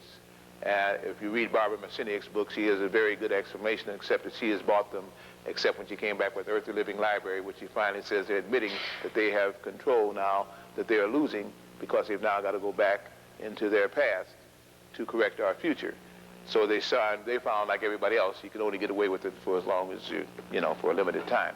But the energies that come in enable a whole group of people called dinoids and reptoids, who, because of the way they looked and the need for a more icy, a colder vibration, looked down upon the warm-blooded laggards, again, and the crossbreeds, as they call them here.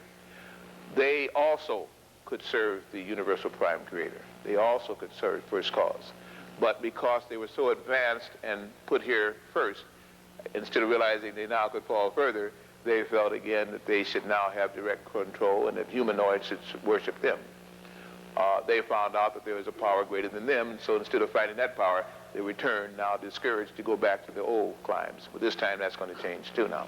So yes, they're here. Yes, they do exist. Yes, they did have a whole lot of say-so on Earth.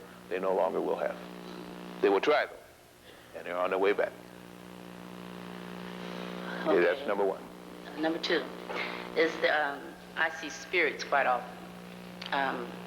Some of them are dark shadows, some of them I can make out. For instance, there's a lady in blue that walks up and down the hall all the time. There are three of the four people that have come in and have seen this lady.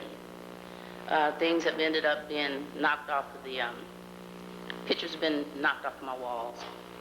And one particular one I saw peeking from behind the drapes was just a tall, dark figure. And when I stepped over toward it, it just jumped back and disappeared. I would like to know, what do you think these spirits are all about? It's not too high of a spirit. I don't think the dark one is, you know, I'm asking your opinion, of course. But the lady in blue, she hangs out in the second bedroom. And I mean, you can feel her energy when you walk into the room. You know, just like you're being electrocuted, but lightly, like little needles sticking in your body. That's number two. Now, how do you remove them? How do you remove them? We will stop with 3. How do you in deference and respect to you, after 3, that will be the end of it. What you need is a personal consultation, which I will give you tomorrow, given the time. Okay. If you read the book by, I can't think of the lady's name. She writes about the crops, Morden Howell. She has a very excellent breakdown of different types of aliens, or at least what people are considering aliens, including the blue lady with the blue electromagnetic field, the yellow creatures, and again, all of these. We're at a time now where we're finding, like, as I say again, we're in what we call a frequency, and it's not a vacuum. These frequencies, as long as they don't cross, can all exist separate but equal. Anomalies come when these lines of force, these crests and troughs, cross. And now they have warping machinery that can cause the dimensionals to frequency downward into our dimension. They enter into rooms. They use technology to do what used to be Merkabas and spiritual awakening used to be able to do. They can do this now because, as I say, they're in between a time of flux, in between the next dimension, the next frequency, and this one. Pretty soon those operators will find that they'll get stuck in between time and in between frequencies. That's hell. But yet they still play games by going to lower dimensions to laud what they haven't when other dimensions above them also watch. The watchers also seek, the seekers also watch. People play games in consciousness. They can do so on this planet, as I say, because there's 21 special ones. But soon that's going to change. What is happening with you may be because of the building, because of who you are and don't know who you are, because of whatever little abyss or vortex has been opened in that building or in your consciousness. I would no more even begin to try and tell you how to adjust that before an audience than I would personally if you are not right. If you are right, you already have been told what you shouldn't have done or what you should do to help that situation. Stop listening so much to others who don't understand and cleanse the self that you know you do understand. Okay? Grandmother and auntie are not always right. Right? Thank you. Okay. Thank you. Dr. Blair, it's good to see you. Good for you being here. Question. And it's dealing with this Pacific Northwest corner. I'm a 50-year-old black male from Mississippi. It's my home. And no place has I ever seen. And maybe you can tell me, or maybe you can give some generality of what's happening as far as the signs, but this love affair of the white man and the black woman and the black woman and the white man, and this mixture, is this a good thing that's happening? Or I only see it here in this Pacific Northwest more than any other place. I don't understand it, and it boggles. We've been wrestling with this thing. Groups of us get together, and we try to just understand this. What's happening? That this, it seems like a love affair that the black man has for this white woman, or but yet the relations, as far as the black man and the white man, look like it's separating. But this mixing and this intermixing is just boggling to my mind, brother. And maybe if you can give some clarity or some insight to what is really happening here. And I'm saying the Pacific Northwest up here because I don't see it other places as prevalent as I do here.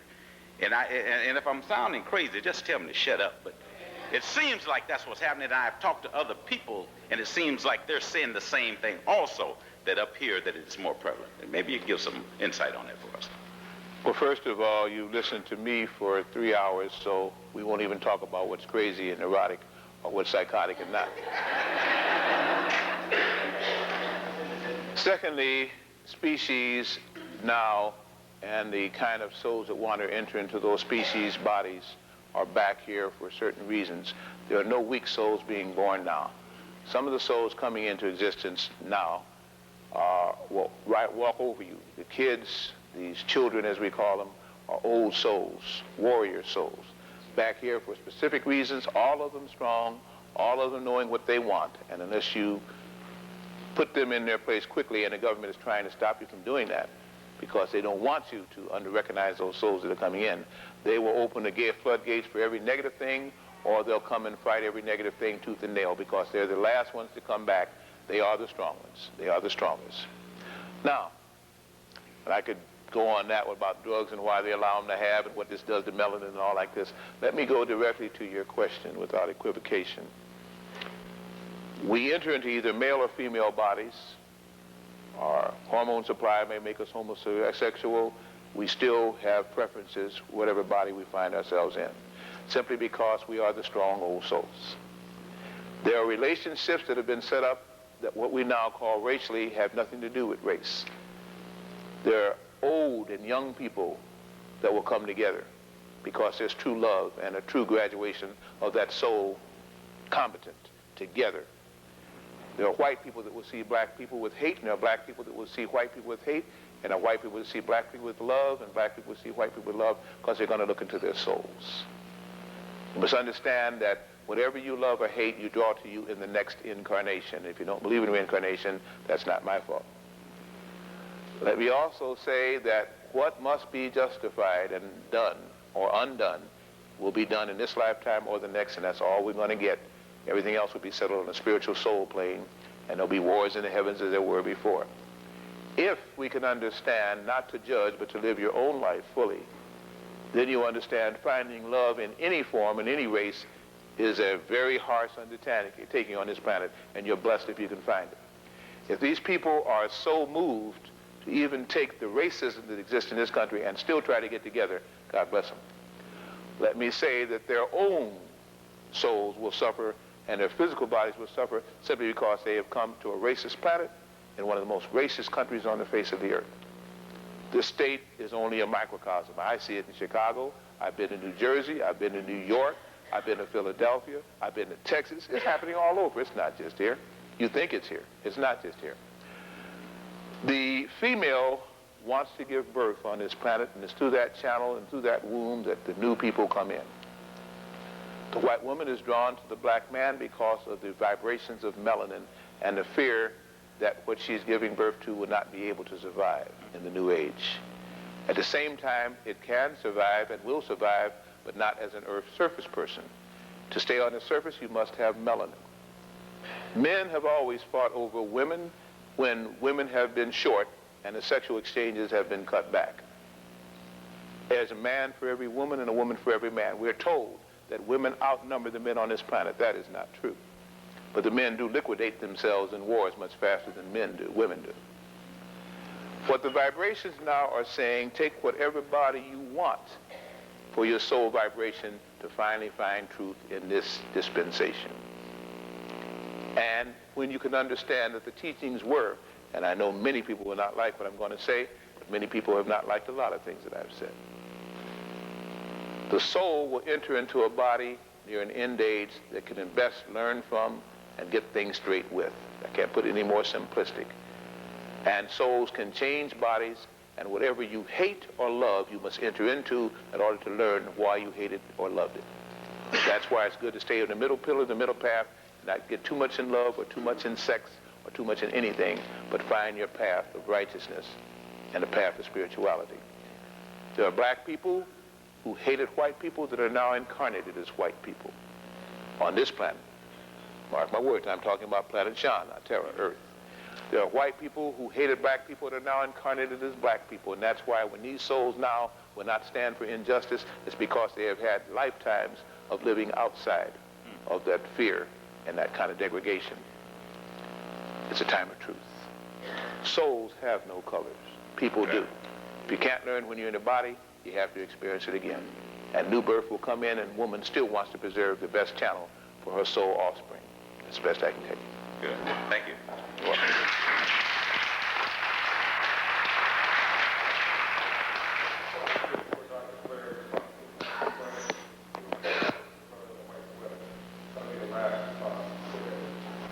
Thank you. By the way, too, after the last response to the brother in the white sweater, please don't everybody run away. I have a few other things I'd like to share with you, and you don't have to worry. I won't be here tomorrow to bore you. I'll be taking off again. Thank you. Yes.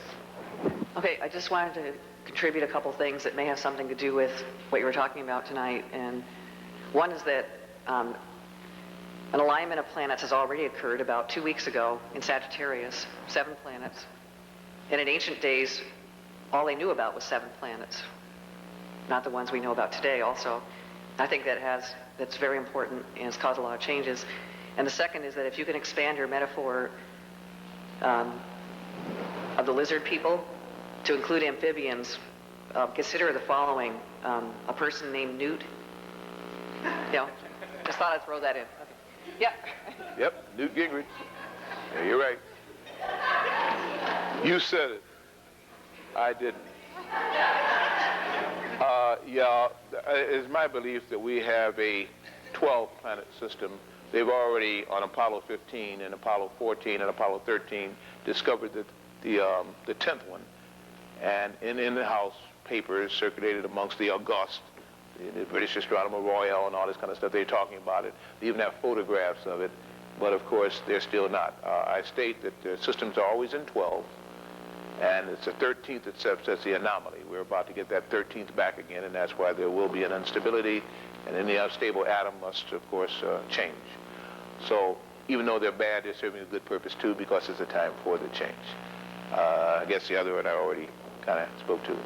A newt is a newt by any other name. It's still a newt. Not a neuter, though, huh? Yes. Good evening, Dr. Blair. I've learned that dimensional change goes from the 90 degrees of the right angle and to a perpendicular line to go from the second to the third dimension. You've been speaking of dimensional change as through frequencies and vibrations. How do you explain that? How do the frequencies and vibrations and a right angle meet for dimensional change? Right angles to the isosceles triangle, and again, sacred geometry, and so on and so again. Let's just say, without trying to get into superphysics, which I don't even think I'm capable of doing, that time is, dimensions are, frequency is also. If we think of there being a first cause, I can't begin without a beginning, so I have to just accept a premise, my basic premise being a first cause, which I refer to as universal prime creator, because all the other names I heard, I don't know if they're true or not, so why give it a name? But there is a first cause for my truth. With that premise as a basis, let us build from it. From that consciousness of totality expanding in all directions, it must form a circle somewhere along the line. But all vibrations and rays catch up with each other. That parameter then will be what is called the known, have developed from the unknown or first cause. Then when you linearize that, making your box, your T-square, your triangle, your circle, you're seeing all the paradigms that may espouse from that beginning, and thus is developed sacred geometry. You find again in sacred geometry they still use the flower and cross circles, which creates a new dimension. Linear persuasion only falls in with the tree of life. In Dronbello Melchizedek's book, everything in this book is true, but everything in this book is really good, but what's the name of that one again? Anybody read that book? Everything in this book is true, but it's exactly the way things are, or something like this. But anyway, in sacred geometry, they show you the million-petaled locus, 1,001 petaled locus again, if you would, with the million different differentialities. And after that, we've already